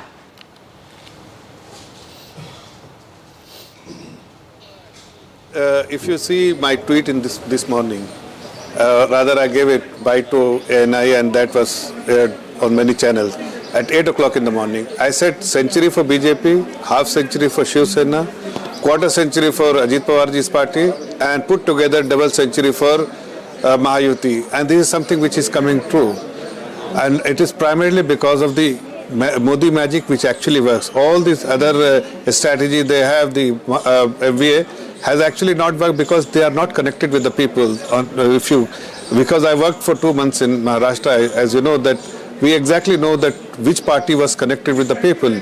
Even though if you can see that even in Uttar Pradesh, Samajwadi at least has some connect with the people. That's why they are at least leading in 2 seats. But as far as Congress and Uddhav Thackeray's party, Bata, they were absolutely away from the ground, and they were more on television and fighting with each other and criticizing each other. And Sanjay Raut in particular of Ubata actually made life difficult for all the political parties of MVA, because every morning it was his strategy to target our leadership, target Mahayuti leadership of no reason and rhymes, and that is something has gone really bad with the people of Maharashtra. They decided, they made up their mind that they will definitely bless Bharatiya Janata Party and Mahayuti, and this is something which is in front of you. And I give credit to the people of the state who has given us blessing, the Karyakarta of Bharatiya Janata Party and Mahayuti. And one more thing which is very important, our leadership has very clear instruction that we have to fight on all 288 seats without exception. So we were fighting not in 149 seats which was allocated to us, but we were fighting in all 288 seats. Yes. And that is why even other Mahayuti partners, they were also fighting in 288 seats. Zafar Bhai, can you hear me? We were able to transfer Zafar Bhai, Vishnu here, can you hear me? And the result is for everyone to see. Yes. Great. Zafar Bhai, how many rounds of polling is actually done? Do you have that data with you? It's almost 12 o'clock. No, see, in some constituency, yes, 9 rounds. Some, like for instance, Worli, half an hour ago I checked that only 4 rounds was done at the where Mahayuti candidate Muralidhara was trailing by merely 400 votes. So in some constituencies, the ninth round, fourth round, fifth round, but put together, I'm saying there is still many rounds left. In some constituency, even 27 rounds to be counted. So I think we need to wait for some time, but the trend is set. Trend is very much set now. It may be 2 seats here, 2 seats there, but the victory for Mayawati is done and dusted. It's all settled. Yeah, so it's a massive victory. I mean, 219, and there is this analysis, which is an interesting analysis, that Sharad Pawar's party has 15 seats as of now, leading in those seats. This is Sharad Pawar's worst ever performance in his political career. He has a strike rate of just 11.6% in 2024. I mean, Sharad Pawar, the doyen of politics, someone who's known to be making multiple comebacks. But there's another piece of breaking news, Maria. Yes. That big breaking news is that the exit polls got it right. Can I give you one statistic? Yes. Can I give one statistic? Go ahead, Zafar bhai. Vishnu. See, so the strike rate, since Maria was talking about the strike rate, BJP has strike rate as per the current 84%. 86%. 86%. And Congress has 86%. Okay. Congress has 19%. Shiv Sena, Shinde Group, 71%, as against Shiv Sena, Ubata, 21%. And NCP, Ajit Pawarji is 62%, as against 12%, 11.6% of NCP Sharad Pawar Group. That shows which parties was the preference of the people of Maharashtra. Let's go full frame with those visuals that are coming in. They have blessed, flowers, laddus, patakas, firecrackers, all have started arriving at the Mumbai office of BJP. The celebrations have begun. Those are the pictures of the two men who are fronting it in Maharashtra, in the state. Devendra Fadnavis and Mr. Bawankule, who is the state president. You can see Prime Minister Modi's picture and also Mr. Nadda's image. And Devendra Fadnavis. Very much the man of the moment as well, I mean, in all of this. Along with Shinde. Yes, along with Eknath Shinde. You can see Devendra Fadnavis and Prime Minister Modi's image together. But across Maharashtra, when I was traveling, I did see both of their images on posters. So if it was a big picture of Prime Minister Modi, Devendra Fadnavis was also there. Although his own personal acceptability may not be high, particularly in Marathwada because of because of the Maratha agitation, but largely this kind of victory requires togetherness or strategy working at multiple levels. I think 2 levels, I would say. The RSS is back with the bank as far as campaigning went. Door to door, distribution of checks. I think they, unlike the Lok Sabha elections, when they held back, that's one factor. And I think the RSS may also have a say in who becomes chief minister.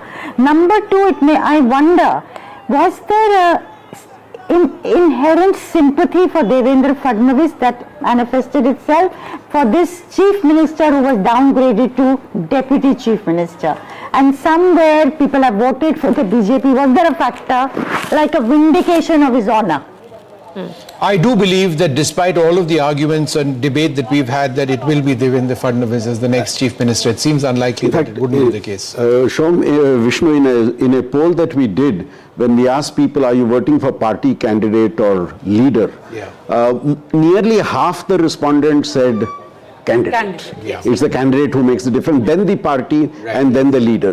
So I think Fadnavis has got the benefit of a party which was on the upswing and a right set of candidates being chosen, and the two factions supporting what the BJP wanted. I mean, the two parties in the alliance supporting what the BJP wanted, that worked to their advantage. Where I think there was a lot of division within the 3 partners in the opposition alliance, which is seen in the type of results that we are getting. I'm just saying that 6 months ago it was a different story altogether. Absolutely. I mean, the same alliance was seen as cohesive. Mahavikas Aghadi's differences the narrative in our politics has changed completely, Absolutely. right? I mean, the BJP is on the upswing again. from Rahul Gandhi saying, I think the day after the Lok Sabha elections, that we have reason no longer to fear the Prime Minister. Then, campaigning hard and yet losing decisively in Haryana, doing very poorly as a party in Jammu. And now it appears that they've not done well over here as well. So, in terms of the momentum which the Congress believed they had picked up, many would suggest that that may not be the case, though yes, there is a strong possibility that they may win Jharkhand. Also, the consolidation of the OBCs behind the BJP has been very, very strong, and possibly the consolidation of the Marathas behind the NDA has not been that strong. Yeah, Marathas behind the Chief Minister, perhaps. Maratha Chief Minister. There is a split in the Maratha. See, the Maratha vote last time was consolidated with the Aghadi, but now with the projection of the Maratha Chief Minister and Shinde being very visible in their campaign, I think a segment of the Maratha vote, a big segment, has shifted to the And perhaps alliance. the fact that he appeared to be more sincere by giving the 10% reservation which got passed by the Maharashtra Assembly. And nobody else has taken any other position. They said in excess to 50%, we'll give 10%. They're not agreed, any of them, to making them, in the Kundi vote. Yes. All right, let's take a look at what the overall situation is, and let's have the strike rate numbers up as well. We are gradually getting to a scene where the trends are now going to fast become results, and it appears quite clearly that the NDA is winning Maharashtra. Devendra Fadnavis is likely to be the next Chief Minister. We would wait, of course, for a formal series of conversations between the alliance partners. Vishnu, you spoke too soon on Devendra Fadnavis becoming the Chief Minister. For the moment, it appears that the BJP could very well go with the same formula of. Are you hearing that? Are you hearing that? That clearly has been the indication as of now. All right, so we'll see where that goes. But for now, that's what the situation. No, they haven't said it, but the indication. I got an indicator that it could be Fadnavis. Maria, we'll go with her word. She covers this much closer than I do. But we're going to take a short break, and then when we're back, when Team NDTV is back, we'll be looking closely at Maharashtra and Jharkhand. In many ways, an equally fascinating election, but one that seems to be headed to the India alliance. We'll take a short break. There's more coming up.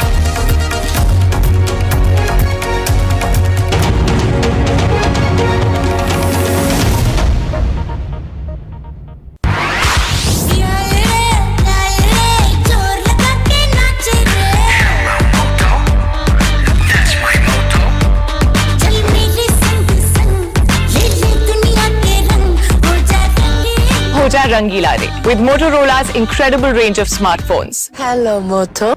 भाई इतनी बड़ी hits आप लोगों ने मुझे दी हैं। Tiles तो बड़े होने चाहिए। सुमानी मैक्स टाइल्स, टाइलों का सबसे बड़ा भाई। सुमानी मैक्स टाइल्स, जमीन से जुड़े। Catch the next Indian icons. B6E and XEV9E. Mahindra's electric origin SUVs at Unlimit India on the 26th of November at 6 p.m.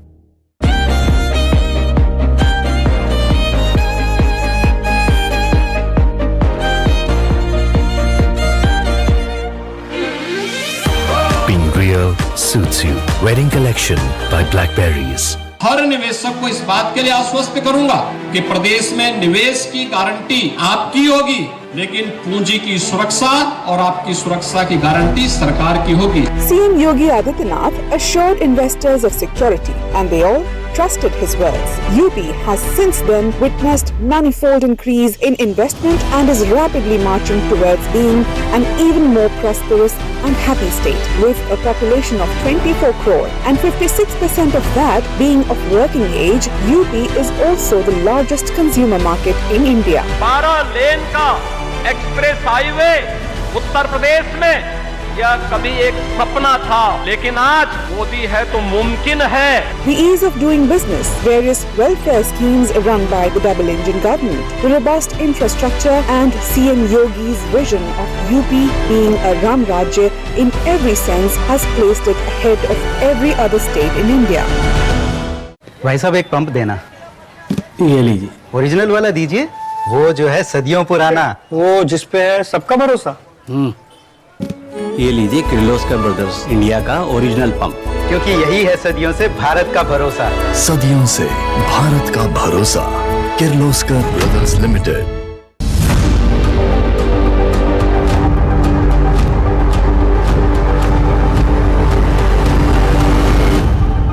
This week on India Ascends.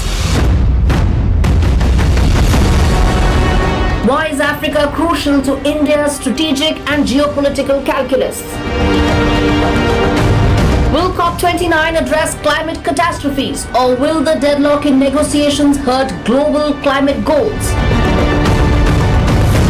What does thaw in India-China ties mean for business and regional security? And big global voice on India Ascends this week, Ian Bremmer on Donald Trump 2.0. All this and more only on India Ascends with me, Gauri Dwivedi, at these timings on the NDTV network.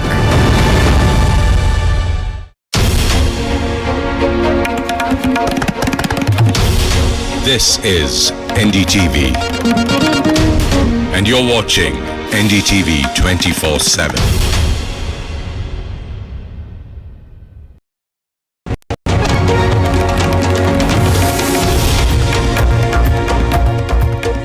Good afternoon, everyone. The Mahayuti is poised towards a comfortable victory in the state of Maharashtra. It's a restive state that has not seen one party touch the majority mark on its own in the last 5 assembly polls.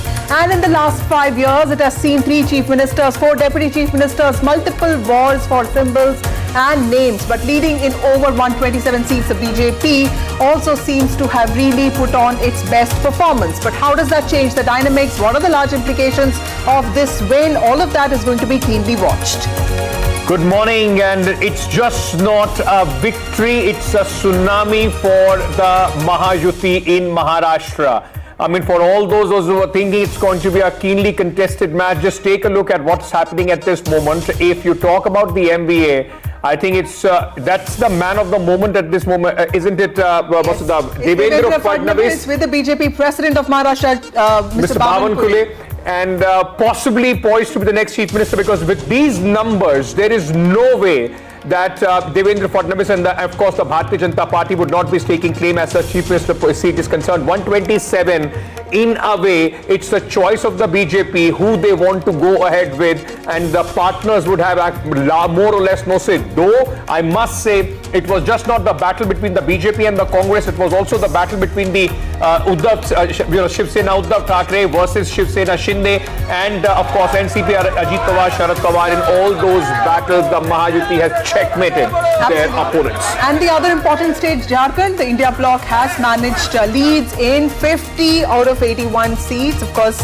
NDA, as per the leads we have now, is ahead in 30 That's the seats. solace. Yes. That's the solace for the India Alliance, because the route after Haryana and the route now in Maharashtra and the kind of numbers that we are seeing, it will be in fact a mayhem as far as the India Alliance is concerned for the Congress party, an embarrassment at this moment coming in there from Maharashtra. So we'll get you all the latest details, but let's quickly start with the headlines.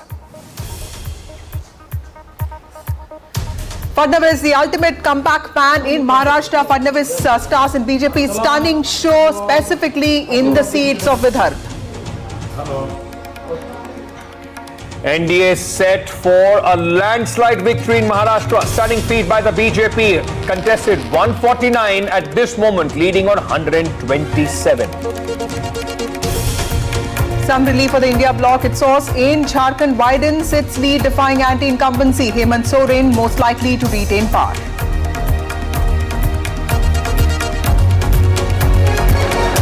And in Wayanad bypolls, as expected, Priyanka Gandhi on her way for a stunning debut, leads by a margin of over 1 lakh votes.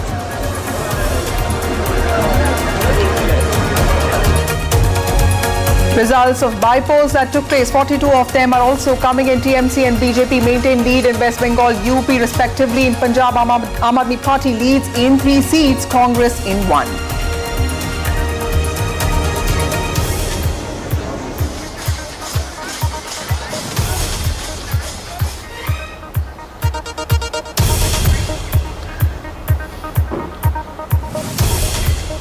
Well, the Mahayuti seems to be all poised towards a comfortable victory in the state of Maharashtra. Remember, it has been a restive state. It's been a state that has seen a lot of political developments in the last 5 years. But this was a battle that the BJP and its allies took head on. Of course, in 2024 Lok Sabha elections, the party faced a major setback. Mahayuti won just 17 out of 48 seats, with the BJP putting on the worst performance. But now tables seem to have really turned, and it is in Vidarbha that the party has performed really well. In fact, not just Vidarbha, also in Marathwada, also in North Maharashtra, specifically Nashik, and also West Maharashtra, and specifically in Konkan. It's the BJP and its allies that have put on a good performance. Absolutely, it's all regions, and that is reflective exactly on the numbers that we are seeing at this moment. 225 is what the Mahayuti is leading at. So it is across Maharashtra and riding largely on what the game changer scheme was, the Ladki Bahan Yojana,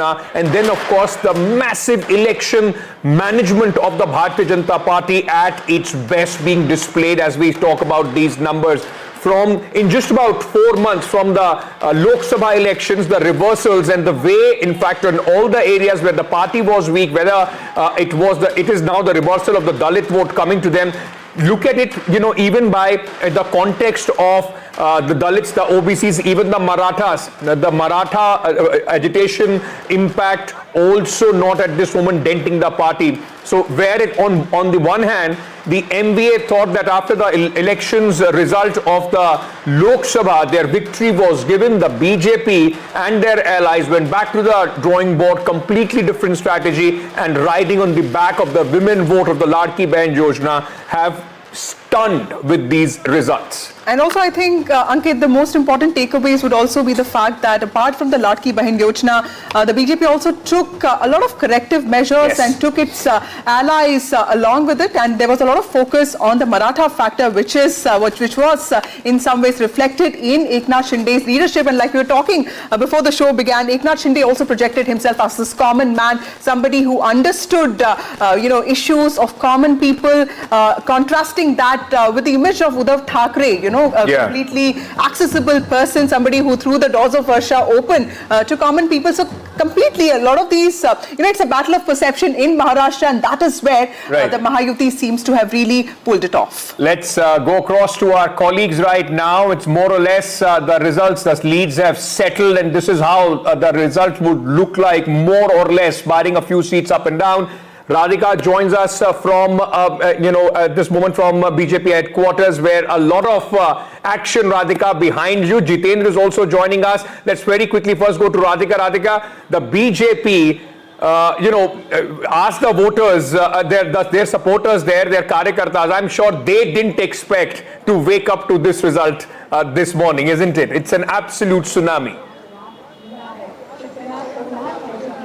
Absolutely, it is an absolute tsunami, a landslide victory of sorts. Of course, a lot of people did predict a Mahayuti win, but maybe not this kind of a win. Even pollsters, some of them did predict a Mahayuti win, but not perhaps 220 odd seats. That was something that none of the pollsters predicted. Nobody really wanted to take a chance with that. Even Mahayuti didn't predict.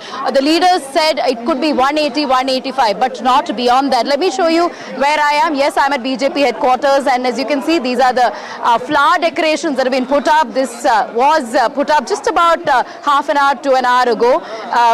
Flowers here, and of course a huge banner has also been put up by the BJP just about 10 minutes back. This poster, or rather the banner, has been put up, which says that this is a great victory for the BJP, for Mahayuti, and a huge round of congratulations to all of the winners. That's what the banner here says. And saffron wave is what we are seeing outside the BJP office. BJP flags all around. This is the decoration that just started coming up about half an hour back, flowers all around, BJP flags all around, and banners in every corner of BJP office. And a lot of karyakartas are here in and around. They were seen sloganeering as well. I will try and go across to some of them. But this is the scene here, and predictably, expectedly so, considering the landslide victory that we are talking about. It is a clean sweep for BJP. Very few seats lost by BJP, and it obviously puts MVA in shame and obviously a time for them to perhaps introspect. But this is the situation outside the BJP office, and I will go across to a few कार्यकर्तास. आप बताइए, आप इधर आए हैं, आप victory के बारे में बताइए. ये तो लैंडस्लाइड सुनामी टाइप विक्ट्री हो गया. बहुत बड़ी जीत है, बहुत बड़ी जीत बोलता हूँ मैं तो. आपने एक्सपेक्ट किया इतना नंबर्स? 180 185 तक तो सब लोग कह रहे थे. इससे ज्यादा की उम्मीद थी, इससे ज्यादा की उम्मीद नहीं, उम्मीद से ज्यादा हुआ ही है. और इसमें जो है हमारी लाड़की बहनों ने बहुत अच्छा वोट दिया है, जिसके लिए मैं हिंदू भाई बहनों को बहुत बहुत धन्यवाद दे रहा हूं कि उन्होंने अच्छे तरह से मतदान किया और इसके लिए हम इतने अच्छे से जीते हैं. ये तो बस झांकी है, लोकसभा बाकी है. यहाँ के जो मतदाता भाइयों ने हमको सहयोग किया है, विशेषकर मुस्लिम महिलाओं ने, जिन्होंने लाड़की बहन योजना का फायदा लिया है, उन्होंने हमको वोट दिया है और ये नतीजा आपको दिख रहा है. So a lot of this attributed to the schemes by Mahayuti. We know for a fact that there was Ladki Behan scheme, a huge hit among women. One of the reasons why, at least pollsters and several of the experts feel, one of the reasons why the number of women voters increased immensely this time is as a result of these schemes for women. Besides that, there were farmer-driven schemes, schemes for youth, including internship programs, scholarships. All that seems to have wooed voters towards BJP and of course in particular towards Mahayuti. So it's a great strike rate as far as BJP and Shinde Sena are concerned, and even NCP, Ajit Pawar for that matter, he was seen as the dark horse in this particular equation. But he also felt... Anuj joins us from outside Sena Bhavan. Anuj, speaking, the Chief Minister of Maharashtra.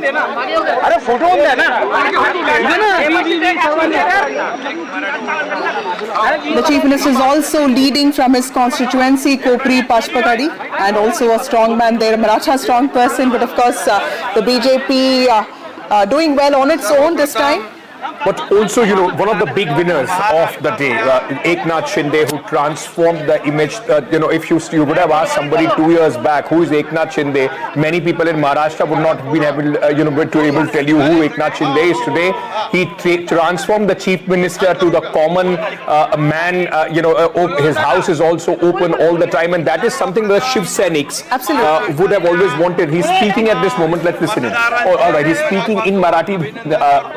I don't think Vasudha and I are capable of translating that for our viewers. As soon as we get a translation, we'll put those, But again, I think this ideological divergence that people talk about, with respect to Uddhav Thackeray not really aligning with the Hindutva ideology, betraying that, was something that Eknath Shinde managed to turn it around on him, because he was often called the Gaddar.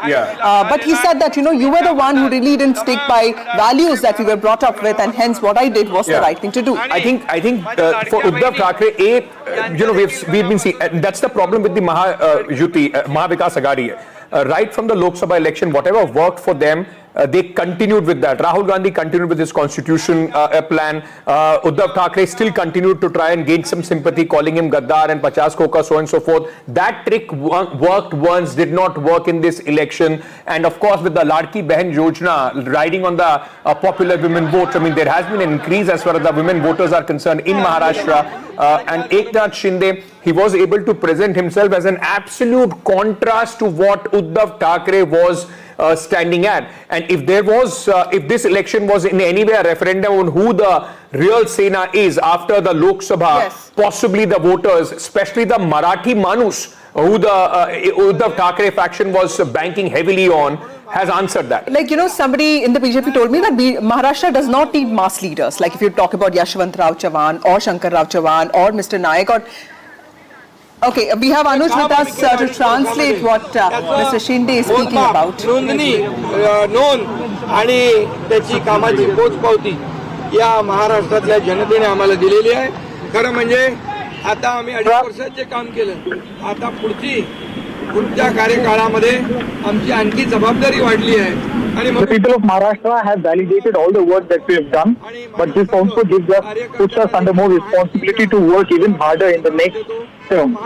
सर्व कार्यकर्ते मनापासून काम करत होते आणि म्हणूनच हा विजय एवढा मोठा. All the workers worked very honestly for this fight, and that is why this victory has been possible for the entire Mahayuti.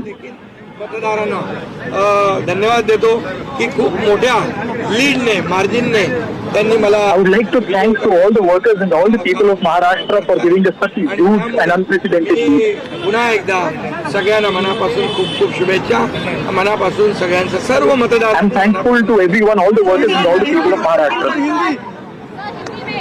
आज मैं महाराष्ट्र के तमाम मतदाताओं को बहुत बहुत धन्यवाद देता हूँ उनका अभिनंदन करता हूँ क्योंकि ये विक्ट्री जो है ये लैंडस्लाइड विक्ट्री है।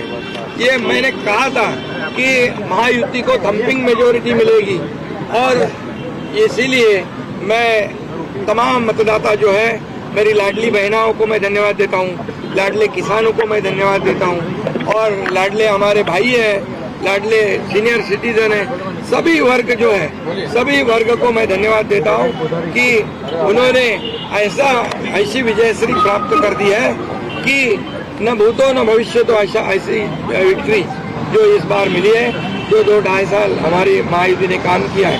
ये महायुति ने जो काम किया है उसके काम के ऊपर ये जनता ने शिक्का मुर्तब किया है, काम को तवज्जो दिया है, प्राथमिकता दी है और इसीलिए महायुति को इतनी बड़ी जीत हासिल हुई है। इसलिए मैं महायुति के पूरे महाराष्ट्र की जनता को तो धन्यवाद देता ही हूँ, उनका स्वागत करता हूँ, लेकिन महायुति के सभी कार्यकर्ताओं को भी धन्यवाद देता हूँ। उन्होंने जो काम किया है बहुत ही बढ़िया काम किया है और इस चुनाव में हमारे महायुति को जिताया है, इसलिए मैं बहुत बहुत उनका आभारी हूँ।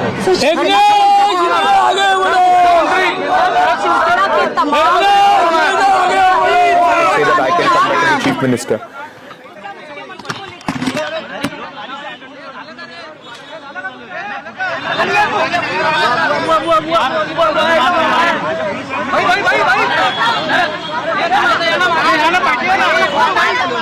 sweet victory for him as the chief minister of Mahayuti at this moment. Whether he continues or not, that is going to be $1 million question with the kind of numbers that the BJP has got. But you know, he has proved his utility. He's a Maratha face. We remember the Maratha protest that took place under Devendra Fadnavis. The Peshwai allegation is often there. But you know, remember that it is because of Devendra Fadnavis and also because of Nitin Gadkari that Vidarbha has really turned around for the BJP. So while the BJP is the real winner there, they cannot really deny the utility that Mr. Shinde brought to the table. Yes. But what is going to happen to Ajit Pawar? Let me also tell you that Ajit Pawar has actually performed better than Sharad Pawar's teammates, except of course some of his leaders, which include Chhagan Bhujbal and couple of leaders here and there. Of course, Nawab Malik seems to be trailing, but other than that, most of his leaders, most of his influential MLAs seem to be really retaining their hold over their seats. Now the big problem for that is what we were discussing, and we'll go into that. A big problem would be with these kind of numbers, whether whatever number of MLAs are winning for Sharad Pawar and also for Uddhav Thackeray, whether they are going to stick around or is there going to be another, it will be easy to break those and go back and bolster the claims of Ajit Pawar and Eknath Shinde. But we also at this moment, let me introduce our other guests who are joining us. Nirja Chaudhary, senior journalist, political analyst, is with us at this moment. Zainab Sikandar, political analyst, is also joining us. Dr. Shama Mohammed, national spokesperson of the Congress party, is with us. Pradeep Bhandari, BJP national spokesperson, also joining us at this moment. Thank you so much to all of you and welcome to the broadcast. Let me, Mr. Sushil Vyas, spokesperson of the Shiv Sena Shinde faction, is also with us. Sanjay Gupta, who's the leader of the Shiv Sena UBT, also joins us. Thank you all of you for joining us on this broadcast. To you, Shama Mohammed first. Shama, what really do you think went wrong with the Maharashtra campaign of the Congress party? Because just about 5 months ago, the party emerged as the party with the highest number of seats, 13 seats in all, and it was supposed to be this driving force, the anchor of the MVA, but clearly there are things that went wrong. Do you think that it was also the allies that in some ways pulled the Congress down with the kind of demands that they made with respect to seat sharing? First and foremost, I myself am shocked when what I'm seeing in Maharashtra. I was there. I mean, you can have a difference, but not this much. Now, one thing they are saying is the Ladli Behna or Ladki Behna scheme worked. But even if it worked, it can be 156, 160. But this sort of landslide is very unbelievable for me. I mean, I don't want to blame anybody. I don't want to blame my alliance partners or any of those things. We have to see exactly, talking to the leaders, what exactly went wrong, because it's very shocking. Farmer distress was huge, unemployment was huge, businesses going out of there was huge, women's security, many issues as such were very big. So yes, there was a Ladli Behna scheme, and when it came itself, I was at the opinion that we should really take it up, in the sense as it was given 3 months before, and we knew that the election, which when somebody wants one nation, one poll, normally last election, Jharkhand, Maharashtra and Haryana all go together. So why? Of course, we knew it was for this, but as you know, I mean, I'm not going to blame anybody, but there is no independent election commission in this country. That is a very big issue, and you cannot say polarization worked, because the same polarization was done in Jharkhand. It did not work. I mean, but it's the same election commission also conducting the elections there, ma'am. No, let me finish. Despicable ads were put on where Muslims are entering a Hindu house, they're taking over, showing us Guspetias, and JMM Hemant Soren outside his photo that he's allowing this. I mean, that's despicable. So that did not work there. Right, so they cannot say that "ek hai to safe hai" worked. I will not believe that. That is not the. But okay, what did not work for the Congress party? Before I go to our other guests, because like you are saying, even if you call out the election commission, the same election commission has conducted the election in Jharkhand, where your alliance is coming back to power. The route in Maharashtra is there a feeling that the Congress party, like you were saying, there have been so many issues, and just 3 days before people voted, the Congress did a press conference, and that's the time they announced 7,000 rupees for the soybean farmers. Were you not able to, in fact, your messaging continued from what happened in Lok Sabha? You thought after Lok Sabha election it's a given that you are going to win, while the BJP was able to reinvent itself. So just one point, I'm not blaming the election commission for anything, but for the dates of the election, when they say, one nation, one poll, you can't tell festivals are there and then change dates. That I don't agree. We all know festivals in the beginning of the year, we get the calendar. So we know when festivals are. The other thing is, yes, I agree with you and admit, in Telangana, the guarantees were given much before. The guarantees itself came 2 weeks before. It was very late.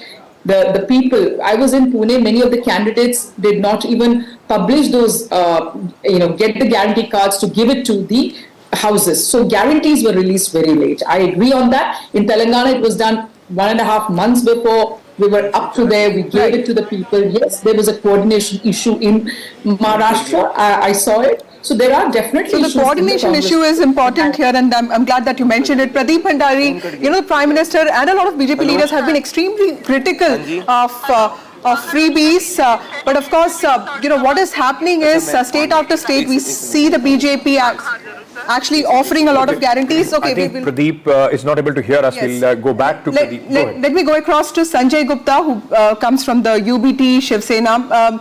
Sanjay Gupta sir, आपको लगता है कि जिस तरह उद्धव ठाकरे ने एक बहुत ही ज्यादा पर्सनल अटैक सेंट्रिक कैंपेन जो चलाया था, इतनी बार जो एकनाथ शिंदे को गद्दार बोला उन्होंने, आपको लगता है कि that actually made an impact and that actually led to a lot of anger amongst people कि at the end of the day Eknath Shinde भी तो एक कॉमन पर्सन थे, कॉमन शिव सैनिक थे, वहां से वो एक चीफ मिनिस्टर के पद पे आए थे.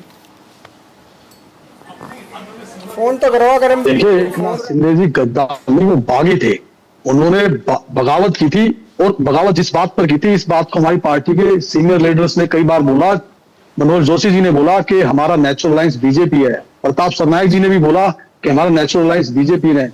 और हमने भी कई बार इस बात को चेताया कि जिस तरह से हवा दिखाई नहीं देती मगर जीवन उसी से होता है, कि जिस तरह से हर पॉलिटिकल पार्टी अपनी विचारधारा पर टिकी होती है.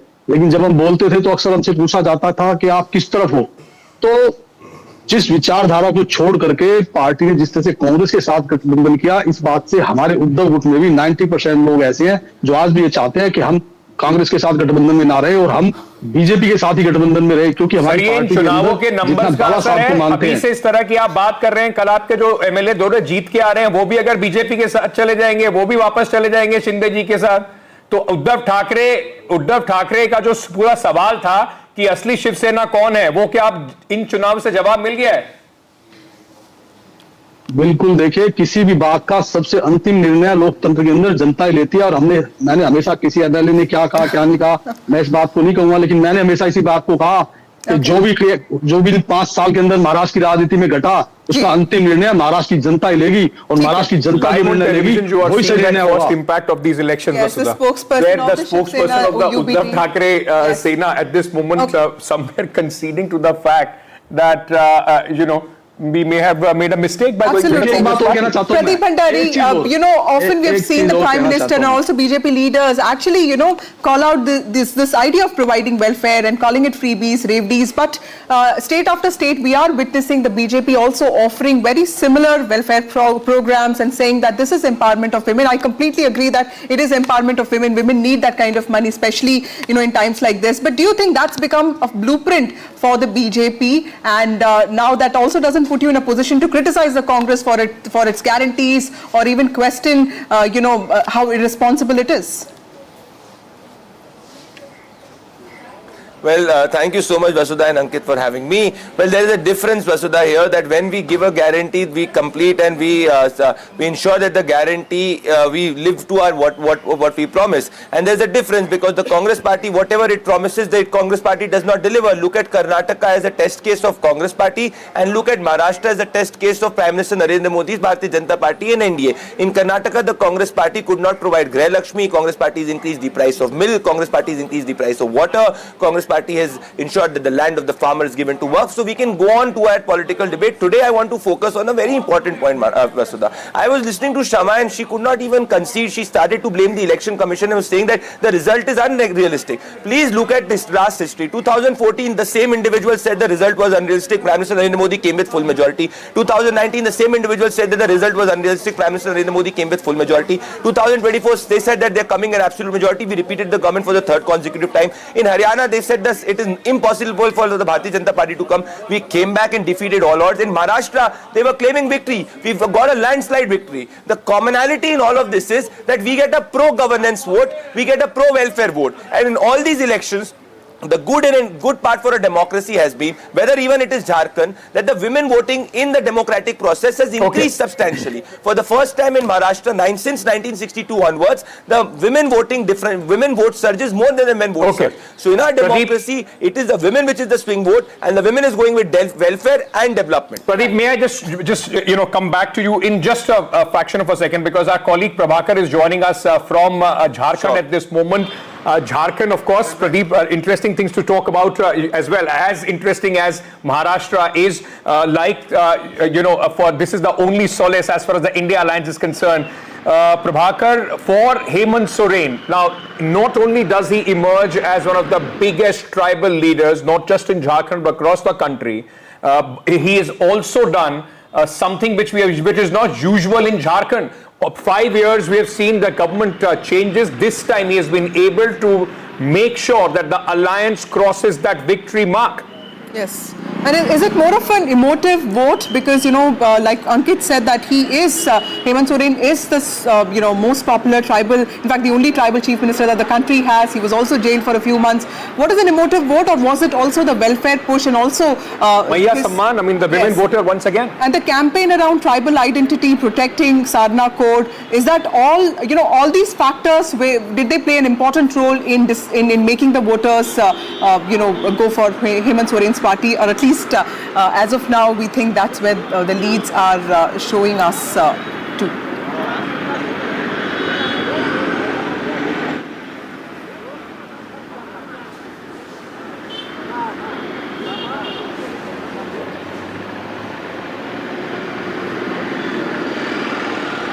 Those are the visuals there of... Hemant Soren has certainly made a history. I mean,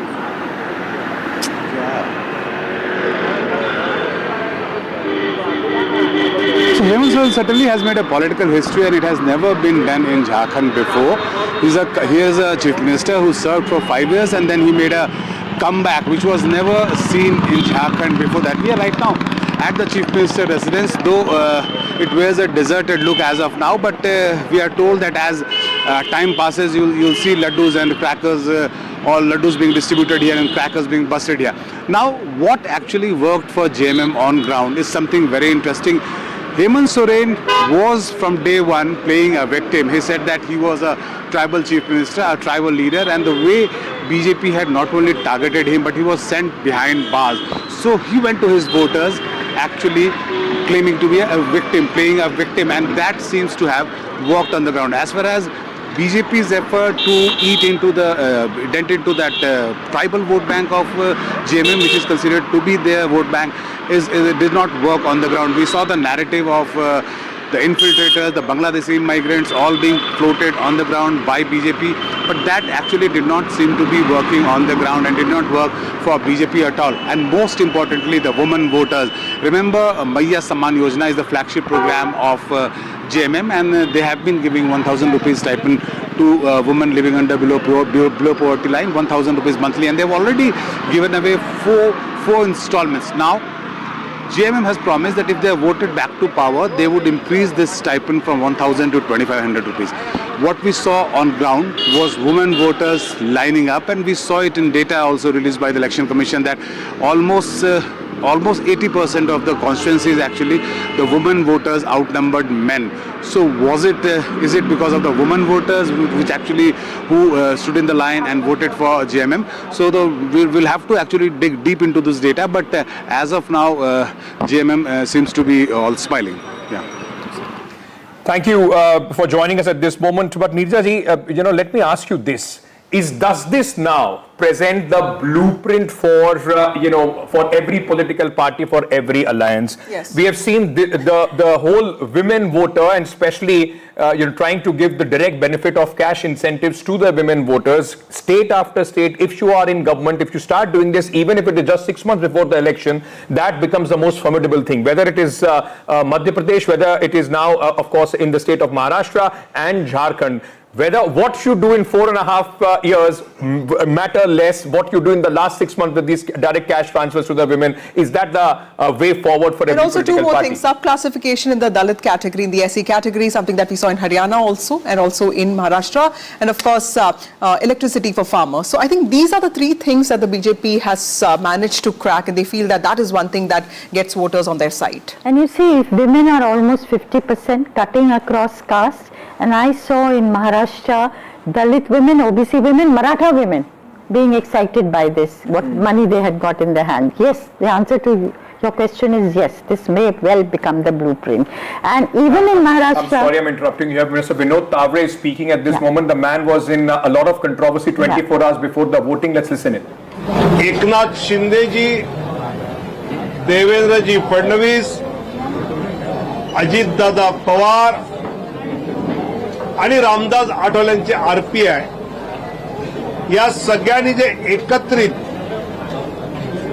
या राज्यात काम केलं, आणि माझं तर स्पष्ट मत आहे की अप्रत्यक्ष लाभाचं राजकारण आणि प्रत्यक्ष लाभाचं राजकारण, इन्फ्रास्ट्रक्चर डेव्हलपमेंट, रस्ते, पाणी, वीज, वंदे भारत, मेट्रो, म्हणजे अप्रत्यक्ष लाभाचं राजकारण, आणि प्रत्यक्ष लाभाचं राजकारण म्हणजे लाडकी बहीण, शेतकरी सन्मान निधी, शून्य बिल, या दोन्हीचा बॅलन्स एकनाथजी शिंदे, देवेंद्रजी फडणवीस आणि अजितजी दादा या तिघांनी केल्यामुळे जनतेला यांच्यावर विश्वास बसला. दुसरं मला असं वाटतं की भाजप शिवसेनेची जी नैसर्गिक युती होती ती शरद पवार साहेबांनी, उद्धवजींनी 19ला तोडली. त्याचा एक वेगळा राग विशेषतः माननीय बाळासाहेबांच्या मतदारांच्या मनात होता. रोज सकाळी राज्याचं राजकारण कलुषित होणारं वक्तव्य भांडूपवरनं यायचं, आणि ज्यावेळी एकनाथ शिंदेनी बाळासाहेबांचं हिंदुत्वाचं धनुष्यबाण, हिंदुत्वाचं शिवसेना नाव हे हिंदुत्वाच्या मूळ प्रवाहात भाजपबरोबर आणल्यामुळे एकनाथ शिंदे साहेबांना बाळासाहेबांच्या विचारांची मतं ही बीजेपीच्या बरोबर मिळाली. मला असं वाटतं की महाराष्ट्रातला हा विजय, बिहारमध्ये पोटनिवडणुकीत 4 पैकी 4 जागा एनडीए पुढे, उत्तर प्रदेशमध्ये 9 पैकी 6 जागा भाजपा पुढे, आणि तसंच राजस्थानमध्ये 4 जागांवर भाजपा पुढे. त्यामुळे देशातल्या या सगळ्या निवडणुकांमधलं चित्र हे सांगतंय. Uttar Pradesh and Bihar, BJP is leading not just in Maharashtra but also in the bypolls of the other state elections as well. जनतेने आपला विश्वास दाखवलेला आहे आणि महाराष्ट्रातला विश्वास अभूतपूर्व आहे. तुमचा पुढचा प्रश्न असणार मुख्यमंत्री पदाचं काय, तर एकनाथ शिंदे, देवेंद्र फडणवीस, अजितदादा पवार आणि भाजपचा निर्णय घेईल. आज महायुती म्हणून आम्ही खूप खूप धन्यवाद.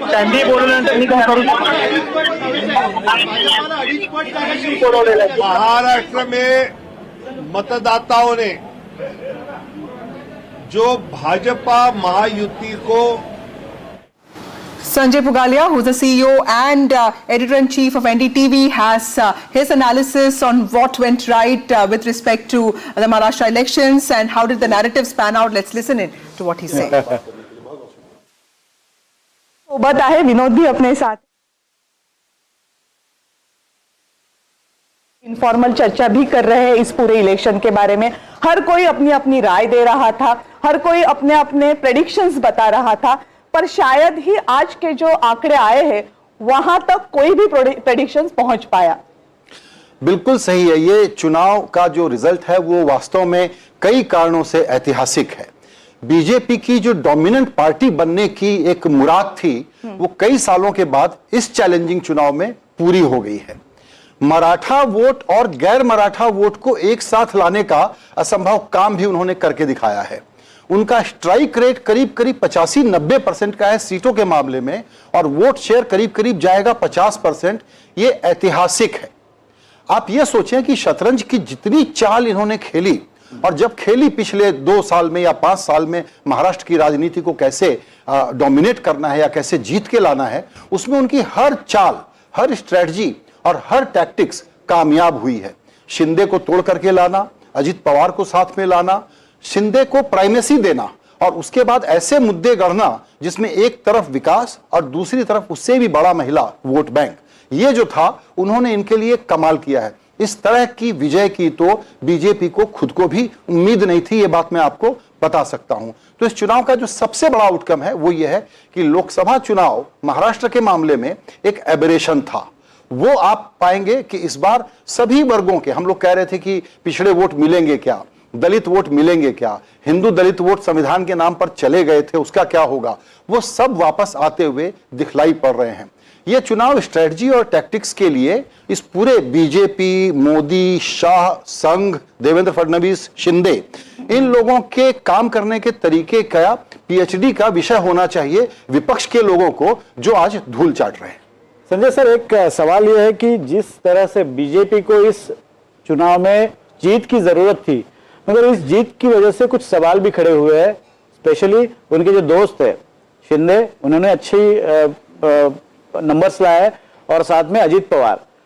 बीजेपी इस तरह से उभर के आई है कि इस दोनों दोस्तों में से एक दोस्त काफी है उनको सरकार स्थापित करने के लिए, दूसरे दोस्त की उतनी जरूरत नहीं है. कुछ सवाल खड़े किए, ये जब मैं बोलता हूं तो इन 2 दोस्तों का इसके बाद क्या हो सकता है? देखिए, बीजेपी जब बहुत बढ़िया से जीत के आती है तब भी वो गठबंधन का धर्म निभाने में जितनी जरूरत है वो सारा काम करती है. आप पाएंगे कि इन तीनों लोगों को वो लोग अच्छे से रखेंगे, गुड ह्यूमर में रखेंगे. मैं मानता हूं कि जरूरत नहीं है. इसीलिए दरअसल ये शिंदे को और अजित पवार को सोचना होगा कि बीजेपी के साथ बने रहने के लिए, विश्वास का संबंध बना के रखने के लिए वो क्या करें. बात बिल्कुल सही है कि अब शिंदे की उस तरह की जरूरत नहीं है, लेकिन बीजेपी आप मान के चलिए लॉन्ग टर्म पॉलिटिक्स करती है.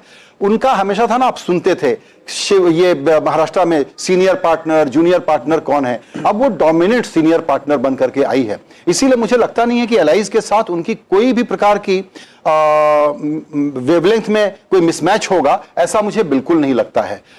ये बहुत अच्छा फॉर्मूला निकालेंगे, अच्छे से पावर शेयर करेंगे, उसमें मुझे कोई दिक्कत नजर नहीं आती है. ये जरूर है कि घटनाएं होती हैं, इससे हम संकेत पढ़ते हैं, उससे संकेत पढ़ते हैं, कौन मुख्यमंत्री बनेगा, लेकिन ये इतनी बड़ी विजय है कि उसमें ये सारे सवाल गौण है. कुछ दिनों का सेंसेशन मगर अभी जिस तरह से एकनाथ शिंदे जी ने बयान दिया है, उन्होंने कहा है कि कुछ फॉर्मूला तय नहीं है सीएम के बारे में. एक तरह से बड़ा बयान उनका माना जा रहा है, बीजेपी को एक तरह से चैलेंज दिया जा रहा है। मैं ऐसा नहीं देखूंगा, उनका काम है वो पोस्चरिंग करे कि भाई मुझे मुख्यमंत्री बनाइए। अच्छा ऐसा कर लेते हैं कि आधा आधा कार्यकाल बांट लेते हैं, मैं मुख्यमंत्री था, मेरे चेहरे पर चुनाव लड़ा गया, लाड़की बहना स्कीम को मैंने एक तरीके से पायलट किया, ये बात सही है, लेकिन ये सब बीजेपी की ही स्कीम थी। तो शिंदे का पोस्चर करना, बार्गेन करना बिल्कुल बनता है, वो बिल्कुल करेंगे और उनको करना भी चाहिए, ताकि पावर शेयर जब तक बीजेपी ठीक से नहीं करेगी तब तक अलायंस का धर्म निभेगा नहीं। लेकिन मुझे इसमें यह कहना है कि देखिए ये ऐतिहासिक विजय बीजेपी के लिए क्यों है। हाईएस्ट एवर सीट्स है उनकी, तीसरी बार 100 के ऊपर का आंकड़ा इन्होंने क्रॉस किया है। 50% के वोट शेयर में अगर 30% का वोट शेयर बीजेपी का है तो यह हिस्टोरिक नंबर है। तो पब्लिक मैंडेट को आप ईमानदारी से डिकोड करेंगे तो सीएम का पहला हक तो बीजेपी का बनता है। उसमें आप कैसे कहोगे कि मैं जूनियर पार्टनर हूं इसलिए आप मुझे बनाइए क्योंकि मैं मुख्यमंत्री था, तो यह बहुत लॉजिकल नहीं है। इसमें मुझे लगता है शिंदे साहब को थोड़ा सा पीछे आना ही पड़ेगा अल्टीमेटली, और वो भी खुशी से आएंगे। मगर बिहार में एक है कि तब की जरूरत, जब शिंदे साहब को मुख्यमंत्री बनाया गया था तब की जरूरत, आज की जरूरत, तब के आंकड़े, आज के आंकड़े, तब की राजकीय परिस्थिति, आपकी आज के, इसमें बहुत सारे। लेकिन आपने जो कहा कि शिवसेना को वो अपने साथ रखेंगे, इसमें मैं ये सवाल पूछना चाहती हूँ कि हिंदुत्व का जब भी मुद्दा आता है तो बीजेपी ये चाहती है कि शायद वो मुद्दा हमारे पास रहे या फिर जो उस मुद्दे के साथ जा रहे वो हमारे साथ रहे। शिवसेना इसी तरह उनके साथ थी और जैसे ही शिवसेना ने हिंदुत्व का मुद्दे से थोड़ी सी फरकत ले ली तो फिर एकनाथ शिंदे को उन्होंने साथ में ले लिया। मनसे की भी वही है, मनसे ने जैसे ही हिंदुत्व का मुद्दा उठाया वो बीजेपी के साथ जाते दिख रहे थे। तो क्या ये मुद्दा है जो शिवसेना को और बीजेपी को साथ बांधे रखेगा आगे भी? मैं समझता हूं कि आपका एनालिसिस बिल्कुल सही है, ये लोग बिल्कुल साथ बने रहेंगे और उनको मालूम है कि बड़ी अपॉर्चुनिटी है और आगे सीमेंट करने के लिए उनके पास एक जगह और मिल गई है। क्योंकि इसके बाद क्या होता है, महाराष्ट्र एक ऐसा राज्य है जहां महानगर पालिकाएं बड़ी होती हैं, लोकल चुनाव भी बड़े होते हैं, तो सबका अपना अपना स्ट्रेंथ एरिया है, सबको अपने रीजनल कंसोलिडेशन करने पड़ेंगे। तो पावर में बने रहें और ये मोमेंटम मेंटेन कर पाएं, इसके लिए इन एलाइज में मुझे कोई बहुत दिक्कत नहीं आती है। एक ही बड़ी इंटरेस्टिंग बात है इसमें ऑन अ लाइटर वेन कि महाराष्ट्र की राजनीति अभी कैसे भी आप शेप कर लीजिए, पवार तो उसमें रहेगा ही। एक तरह से ये जो मैंडेट आया है, आप सोचते कि क्योंकि बीच में जिस तरह से फडणवीस जी ने बयान किया था कि हाँ मैंने ये पार्टियां तोड़ी है, उनको एक सबक सिखाना जरूरी था, इसके लिए मैंने ये किया, उसके विषय में ऐसे कहा जाता था कि लोग इस तरह से बीजेपी को देख रहे हैं कि ये पार्टी तोड़ने वाली पार्टी है। मगर जिस तरह से मैंडेट आया है उससे आपको लगता है कि जनता ने अभी नकार दिया है, बीजेपी को माफ कर दिया? बिल्कुल। पॉलिटिक्स में देखिए ये तोड़ना फोड़ना क्या होता है, it is art of possible and you do everything to gain power, that is why you are in politics. तो मुझे लगता है कि पब्लिक ने बिल्कुल, हम जो कहते थे ना कि तोड़ दिया, सरकार चोरी कर ली, हाईजैक कर लिया, इन सब बातों को नहीं माना गया। और सबसे बुरी बात क्या है, मैं इसके कुछ जो दूसरे पक्ष हैं उसको देखिए, हमने बीजेपी पर चर्चा की और अभी किस प्रकार का अलायंस बनेगा, मुख्यमंत्री कौन बनेगा इसकी चर्चा की, लेकिन इस चुनाव का जो दूसरा सबसे बड़ा सबक है वो है कांग्रेस पार्टी के लिए। चुनाव कैसे हारें ये आप राहुल गांधी से सीखिए। उनकी कमेंट्री आपको क्या याद है, आप बताएं, आपको क्या याद है कि उन्होंने यहां की जनता से क्या वादा किया, ये आप सोच करके देखिए। एक मुद्दा जो कि सोशल मीडिया पर ट्रोल का मुद्दा था, तो जब लीडर ऑफ अपोजिशन अपने को ट्रोल बना ले, सिंगल मुद्दा पार्टी बना ले, पूरा मीडिया में उसकी सेंसेशन के कारण डोमिनेट करना चाहे और सोचे कि महाराष्ट्र में वो अच्छा कर लेगा, इससे बड़ा सबक नहीं हो सकता जो महाराष्ट्र ने सिखाया है। और वो ये है कि विदर्भ जो उनका गढ़ होता था, जहां संघ का मुख्यालय है, संघ कभी भी और बीजेपी कभी भी विदर्भ में ये डोमिनेंस नहीं बना पाई थी जो आज उन्होंने बना लिया है। तो कांग्रेस को हारने की कला इतने शानदार तरीके से आती है, ये इसका दूसरा उदाहरण है। वो झारखंड में भी कोई बहुत अच्छा नहीं कर रहे हैं, इसीलिए कांग्रेस पार्टी को यह सोचना पड़ेगा कि इस प्रकार का लैकलस्टर, स्टैमर करने वाला, हकलाने वाला नेतृत्व लेकर के वो कौन सी पॉलिटिक्स कर रहे हैं, उनकी स्ट्रेटजी क्या थी, उनकी टैक्टिक्स क्या थी, और चुनाव में जितना एफर्ट उन्होंने महाराष्ट्र में लगाया क्या उतना या उससे ज्यादा उन्होंने वायनाड में नहीं लगाया? वायनाड जीता हुआ चुनाव था, पूरा का पूरा कैडर अपने नेता को चेहरा दिखाने के लिए वहां पर बिजी था। इसीलिए मेरा यह मानना है कि महाराष्ट्र में कांग्रेस पार्टी के लिए बहुत बुरी खबर है। ये कांग्रेस के ध्वस्त होने की खबर है। ये राहुल गांधी के नेतृत्व के ऑल राउंड फेल्योर का मैसेज है इसमें। और मैं पुराना कांग्रेस बीट रिपोर्टर हूं, इस नाते ये बात बहुत अधिकार के साथ कहना चाहता हूं और पोलाइटली कहना चाहता हूं कि राहुल गांधी जिस पॉलिटिक्स को परस्यू कर रहे हैं, ये पॉलिटिक्स षड्यंत्र की पॉलिटिक्स है, ट्रोल की पॉलिटिक्स है। इस पॉलिटिक्स का इलेक्टोरल कन्वर्जन नहीं है। दरअसल आज तो बीजेपी और संघ का नेतृत्व हो सकता है राहुल गांधी को बहुत बधाई दे रहा हो कि आप जो अडानी अंबानी कर रहे थे, आप सिंगल मुद्दे पर बने रहिए, उसमें आपको वोट नहीं मिल रहे हैं और हम ऐसी हिस्टोरिक लैंडस्लाइड विक्ट्री के साथ आने वाले हैं। दूसरी तरफ आप उद्धव ठाकरे की हालत देखिए। बाला साहब ठाकरे की लिगेसी को उन्होंने कैसे निभाया, इसको समझने की कोशिश करिए। उनकी बातों में भी कर्कशपना था, एंटी डेवलपमेंट बात कर रहे थे, प्रांतवाद को फैलाने की कोशिश कर रहे थे। अब यह कांग्रेस पार्टी क्या जा करके गुजरात में कैसे वोट मांगेगी, यह सोचने की कोशिश करिए। और यह बाला साहब ठाकरे अब के नाम पर कैसे उद्धव ठाकरे आगे की राजनीति करेंगे। 20-20 सीटों की पार्टी हो गई है महाराष्ट्र में। ऐसा जमींदोज इनको किया गया है और बीजेपी की चुनाव लड़ने की महारत जो है उसकी वजह से किया गया है। और वो कोई सीक्रेट प्ले बुक थोड़ी है, वो सब पढ़ते हैं, सब जानते हैं। आप उसको कॉपी करते हैं, लेकिन कॉपी करते हैं तब तक 5 साल का आपका एक चुनाव निकल जाता है। तो ये चुनाव राहुल गांधी के पर्सनल फेल्योर की सबसे बड़ी मिसाल है, सबसे बड़ा सबूत है। और ये बहुत गंभीरता से ये बात हम आपको समझाने की कोशिश कर रहे हैं कि देखिए, लोकतंत्र चलना चाहिए। बीजेपी का ऐसा डोमिनेंस किसको चाहिए? कोई पब्लिक नहीं चाहती है कि ऐसा डोमिनेंस हो।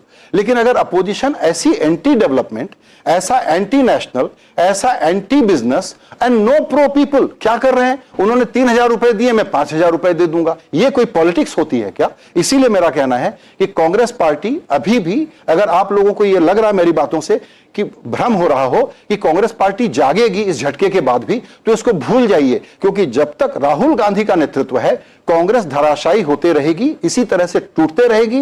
और आखिरी बात, 2029 अगर ये इस ट्रोल पॉलिटिक्स से लड़ना चाहते हैं तो भूल जाएं। कांग्रेस के प्रचार में जो एक बात दिख रही थी, वो ये दिख रही थी कि कोई भी महाराष्ट्र व्यापी, जिसको आप पैन महाराष्ट्र कह सके, ऐसा मुद्दा लेने की वजह एजेंडा सेटिंग लग रहा था।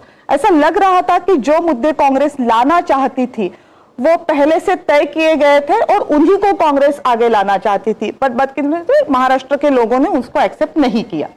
मतलब जनता से जुड़े सवाल भूल के कांग्रेस कुछ अलग सवाल उठा रही थी। वही प्रॉब्लम है ना कि जनता सोच क्या रही है। इनको पीपल पल्स का कुछ नहीं मालूम था ना। ये अगले पिछड़े की राजनीति नहीं समझ रहे थे, इलाकों की राजनीति नहीं समझ रहे थे। हमारे पत्रकार लौट करके सोया कपास को बड़ा मुद्दा बता रहे थे। कौन सा मुद्दा निकल करके आया? कोई रिजोनेंस था ही नहीं इनकी बातों का। क्या कह रहे थे? आप लोगों ने इतनी कमेंट्री की, आप लोग मुझे बताइए। मेरे इस सवाल का जवाब मैं आप लोगों से लेना चाहता हूं। आपको कांग्रेस का कौन सा इशू याद है? कोई एक इशू याद है आपको जो पब्लिक में रिजोनेट करे? किस राज्य में? महाराष्ट्र, जहां पर कि कांग्रेस मजबूत थी, जहां शरद पवार का साथ था। ये तो शरद पवार हैं, इसलिए आपको एक सेम्बलेंस ऑफ चुनाव लड़ने वाला फाइटिंग मोड थोड़ा सा नजर आया, वरना कांग्रेस की क्या हैसियत थी इस चुनाव में सामने आ गया है ना। उद्धव ठाकरे किस तरह से तितर बितर होकर बिखर करके पराजित हो गए हैं, सामने आ गया है ना। मेरा यही कहना है कि अगर आपका ऑब्सेशन कॉर्पोरेट दुश्मनी और एक ऐसी आवाज, अमेरिका का चुनाव, लिबरल अमेरिकन डेमोक्रेसी का हम एग्जांपल देते हैं, आपको दिख नहीं रहा वहां पर कि क्या बयार बह रही है, आमतौर पर पब्लिक क्या सोच रही है? आप अपनी पॉलिटिक्स को रीएडजस्ट नहीं करेंगे क्या? और चूंकि आप अपनी पॉलिटिक्स को रीएडजस्ट नहीं करेंगे तो ऐसा ही नतीजा आएगा जिसमें आप जमींदोज हो जाएंगे। इनको पब्लिक पल्स का कोई आइडिया ही नहीं है। ये सोशल मीडिया के ट्रोल को पॉलिटिक्स समझते हैं और सोशल मीडिया के ट्रोल में ये जब तक फंसे रहेंगे, कांग्रेस पार्टी का भविष्य अत्यंत ही अंधकारमय है। ये मैं आपको बताना चाहता हूं। आप सोचिए, ये बैठ करके ब्लैक बोर्ड ले करके अपने प्रवक्ता के साथ जब इनको चुनाव प्रचार में गली मोहल्ले में घूमना चाहिए तो वहां बैठ करके कॉन्स्पिरेसी थ्योरी का, जैसे नहीं होता व्हाइट बोर्ड पर कोई बड़ा स्ट्रेटजिस्ट अपने को समझ रहा है, बैठ करके कोई डिजाइन बना रहा है, उस प्रकार का बीच चुनाव में कैंपेन के दौरान अपने आर्म चेयर पर बैठ करके ज्ञान दे रहे हैं। तो मेरा यह कहना है कि इस वक्त एंटी डेवलपमेंट पॉलिटिक्स के ये बड़े चेहरा बन गए हैं। दुर्भाग्य की बात है। लोकतंत्र मजबूत में कांग्रेस मजबूत हमको चाहिए, लेकिन ये तो नहीं दे पाएंगे। इसीलिए इनका पब्लिक में कोई रेजोनेंस नहीं दिख रहा है। महाराष्ट्र में, महाराष्ट्र कौन है? सबसे बड़ा सोशल रिफॉर्म वाला राज्य। महाराष्ट्र कौन है? सामाजिक रूप से सबसे जागा हुआ राज्य। महाराष्ट्र कौन सा राज्य है जहां इतनी जातियां, धर्म, सबके बावजूद ये एक ऐसा मैंडेट ला करके आपको देते हैं? आपकी कौन सी थ्योरी सही निकली, आप ये बताइए ना। क्या फ्यूचर देखते हैं तीन पार्टियों का जो बुरी तरह से हार रही है? ये जो रिजल्ट है उसके बाद कभी भी पॉलिटिक्स में ये नहीं कहना चाहिए कि कौन सी पार्टी उठेगी या नहीं उठेगी, लेकिन पवार लेड जो पॉलिटिक्स चली थी इस महाराष्ट्र में, और पवार का मतलब होता है पूरे देश में एक खास तरह की पॉलिटिक्स, पवार लेड पॉलिटिक्स का ये आखिरी अध्याय है। ये दुख की बात है। पवार साहब की पॉलिटिक्स को जिंदा रहना चाहिए और सक्सेसफुल होना चाहिए, ये दुख की बात है। और उसको फ्लॉप किसने किया है? ये दो कमजोर खिलाड़ियों ने, जो लोग कॉरपोरेट दुश्मनियों के कारण और छोटे मोटे जिसको कहते हैं ना गुदगुदाने वाले अचीवमेंट के कारण एक ऐसी पॉलिटिक्स को परस्यू कर रहे थे जिसका जनता ने करारा जवाब दे दिया है। ये लोग ब्रीफ पर काम करने वाले लोग हैं, ये लोग ट्रोल करने वाले लोग हैं, इसीलिए इनकी इतनी धुनाई हुई है। एक तो इनका फ्यूचर बहुत खराब है। एक तो आपने मुद्दों की बात की, लेकिन अगर हम पॉलिटिकल पार्टी के तौर पे बात करें तो भी कांग्रेस कुछ अच्छा करती नहीं दिखाई दे रही थी। जिसको हम कैडर मोबिलाइजेशन कहते हैं, जिसको हम वोटर मोबिलाइजेशन कहते हैं, उसमें भी कांग्रेस कहीं नहीं दिख रही थी। कहीं ना कहीं इसका भी खामियाजा कांग्रेस को इस इलेक्शन में भुगतना पड़ा। इसीलिए क्योंकि आपने कांग्रेस पार्टी के कार्यकर्ता को ये एहसास दिला दिया है कि समाज सोशल मीडिया पर ट्रोल करने से चुनाव प्रचार हो जाता है, तो पूरा कैडर घर पे बैठा रहता है, इनके नेता घर पे बैठे रहते हैं, इनके जो प्रभारी बन करके आते हैं चुनाव लड़ने के लिए वो ड्राइंग रूम में बैठे रहते हैं। ये लोग ग्राउंड पे हैं कहां? इनको मोबिलाइजेशन आता कहां है? इनका वोट है, उनको ये बूथ तक ला नहीं सकते। ये आप पिछले 10 साल की हिस्ट्री नहीं है, उससे ज्यादा की हिस्ट्री है। पब्लिक मूड थोड़ी ही कोई बीजेपी के पास 60% है, 40% ही है ना नेशनल लेवल पे, 60% दूसरे साइड में है ना। फिर ये अपोजिशन वोट मोबिलाइज क्यों नहीं कर पाता? इसलिए नहीं कर पाता क्योंकि कांग्रेस पार्टी को ये गेम खेलना आता ही नहीं है। कांग्रेस पार्टी का जिस प्रकार का नेतृत्व है वो कहता है कि हम तो पावर लेने के लिए चुनाव ही नहीं लड़ रहे हैं, तो घर बैठो यार, घर बैठा दिया पब्लिक ने। राहुल गांधी के नेतृत्व पर जो प्रश्न चिन्ह लगाया जा रहा है लोकसभा के दौरान थोड़ा सा कम होता दिख रहा है, पर लोकसभा के बाद जो जो चुनाव हो रहे हैं उसमें वो प्रश्न चिन्ह और गहरा होता जा रहा है। महाराष्ट्र के चुनाव में उसमें एक और मोहर लगा दिए। बहुत अच्छा सवाल है। भारत की जनता अपनी पॉलिटिक्स को शेप करती है, उसमें एक बड़ा नेतृत्व होता है, वो उसको क्राफ्ट करके एक फ्रेमवर्क देता है कि मैं आपको विकास की राजनीति दूंगा, मैं आपको ऐसी राजनीति दूंगा, वैसी राजनीति दूंगा, जो भी है। इनके पास पब्लिक मूड को पढ़ने का कोई तरीका या पैमाना ही नहीं है। इसी कारण इनकी ये परिस्थिति हुई है कि लोकसभा में जो अपॉर्चुनिटी क्रिएट हुई थी इसको इन्होंने गंवा दिया। हरियाणा में जीता हुआ राज्य था, तो अगर आप हरियाणा में नहीं जीत सकते, आप राजस्थान जैसे राज्य में, मध्य प्रदेश में जहां लगातार 3 बार बीजेपी लौट के आई है, वहां आप अपनी नई शुरुआत नहीं कर सकते, तो बड़ी प्रॉब्लम है। अब ये क्या करेंगे मैं बताता हूं। मुझे नहीं मालूम कि इनको चिंतन मनन शिविर इस बार कहां लगाना चाहिए, बारामती में लगाना चाहिए या बैंकॉक में लगाना चाहिए। लेकिन ये सोचने की बात है कि आप अपने कैडर को ब्लेम करेंगे। आप जानते हैं क्या कहेंगे? अब नेतृत्व को इंसुलेट करने के लिए कांग्रेस पार्टी के नहीं नेता ये कहेंगे कि जी लोकल नेतृत्व पर डिसीजन छोड़ा हुआ था। कोई लोकल नेतृत्व पर डिसीजन नहीं छोड़ते, सब जगह फ्लुक में बैठ के कहते हैं इसको लड़वा दो, इसको हटा दो, इसको सबक सिखा दूंगा। घर के अंदर ही अशोक गहलोत और पायलट की राजनीति को लोग ठिकाने लगाने में लगे रहते हैं। उस प्रकार का इनका काम है। इसीलिए ये पॉलिटिक्स जो बॉटम ऑफ पिरामिड सिटीजन के खड़े होकर के डेमोक्रेटिक अपरेटस को अपने हाथ में लेने की राजनीति है, वो राजनीति इनको समझ में नहीं आ रहा है।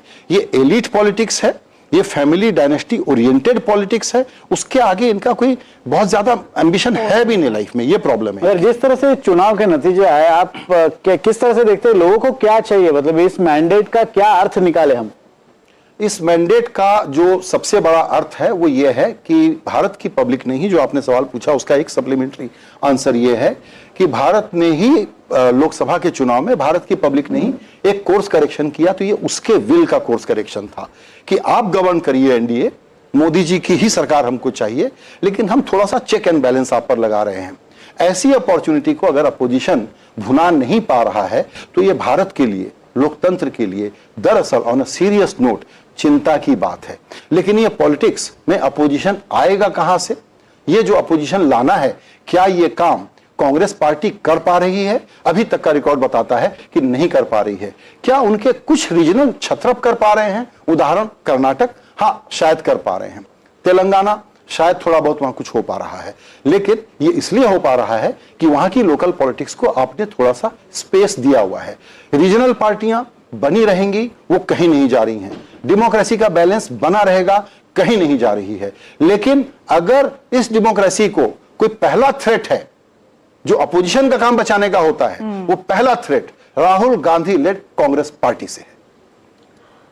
ये बहुत बड़ी बात कह दी है सर आपने कि लोकशाही है वो वैसे ही रहेगी, डेमोक्रेसी है वो वैसे ही रहेगी, बैलेंस भी बना रहेगा, बट वो बैलेंस बनाने की जिम्मेदारी जितनी सत्तारूढ़ पार्टी की होती है उतनी ही वो ऑपोजिशन की भी होती है। तो जितना हमें सत्तारूढ़ पक्ष मजबूत चाहिए उतना ही मजबूत चाहिए अपोजिशन, अगर डेमोक्रेसी हमें जैसे है जिस स्पिरिट में चाहिए वो अगर इस देश में रखनी है तो। सर बहुत बहुत शुक्रिया इस पूरे बातचीत के लिए।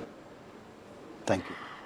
या विशेष चर्चेमध्ये आता वेळ झाली आहे इथेच थांबण्याची. All right, so that is Editor-in-Chief Sanjay Pugalia. In fact, his analysis of what happened in Maharashtra. Of course, Maharashtra is a big state, will be spoken about for many hours. But don't forget, there is another state in the reckoning today, and it was Jharkhand, where at this moment 50 leads coming in for the India alliance led by Hemant Soren and the BJP. I mean, this is also in a way quite an aberration, because in Jharkhand we have seen more or less after every 5 years the government changing, Hemant Soren has been able to in fact bring his alliance back into power. That's a big deal there as well when it comes to the election results. Absolutely, this but morning. going back to Maharashtra, because that's where a lot of interest is. Neerja Chaudhary, let me just take you through some numbers. Of the 53 seats which saw a direct fight between Shiv Sena, Eknath Shinde led Shiv Sena, and of course Shiv Sena led by UBT. The UBT faction is leading on 14 seats and Shinde faction is leading on 38. And when you talk about NCP Sharad Pawar versus NCP Ajit Pawar factions, 41 direct contest in which 31 is where Ajit Pawar is leading on and 8 is where Sharad Pawar is leading on. So clearly that's a reversal of what we saw in Lok Sabha. This is so much about legacy and pursuit of legacy. Tell us what are the larger implications for Uddhav Thackeray and of course Sharad Pawar?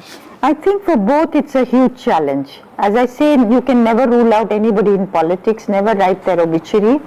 They have a tendency to bounce back. But it is a very difficult situation because Uddhav Thackeray's party having almost 1/3 of what Shinde has. Not only is it an endorsement of Shinde as a leader of the Shiv Sena, and he would say as a legatee of Balasaheb Thackeray's politics. Even though Uddhav Thackeray during the campaign had said, why is he using my father's photograph? Why doesn't he use his photograph? But that's not the way, legacies are determined. So one, of course, is, he has fought back. He's projected himself as a Maratha leader, new Maratha star, and also become a champion of social welfareism. He's thanked my Ladki Behnas for the trust they've reposed in him. So he has carved out a new profile for himself as a leader of the future. Now, and he's accessible, he's helpful, he's doled out money, he's very generous with giving money, I'm told. So smaller number with Uddhav Thackeray, Eknath Shinde with not only numbers, ground support, people support, as well as power. Neerja, does this mean that these smaller numbers can even shift? That's the point I'm making. It will be more attractive for the smaller numbers to split and break and go there rather than for those in power to move to no power. In days to come, we may see further consolidation. Erosion in their ranks, and this may also happen to the NCP. Yeah. As long as Sharad Pawar is alive, there are people there who are very loyal to him. And I would also say, Sharad Pawar had said to me during the Lok Sabha campaign that regional parties like his would very soon merge with the Congress, associate more closely with the Congress. Now, is that something that may be on the table for him? That's a very famous interview of Neerja Chaudhary. It's a very interesting thing. Maybe that's the only way for him to survive. Because Ajit Pawar, solution to because Ajit Pawar now has established himself, he is at least in the state politics, he has taken the mantle away from Sharad Pawar, whether after the results of the Lok Sabha, at least in Delhi politics, they have an upper hand. but in the state politics, it's Ajit Pawar who established himself. And he could also divide the party. Absolutely. So possibly the only safeguard is to try and align with the Congress Will he party do and that see now? a way forward. These are But very do important that, questions. do that when the Congress is, not feeling very great or strong. But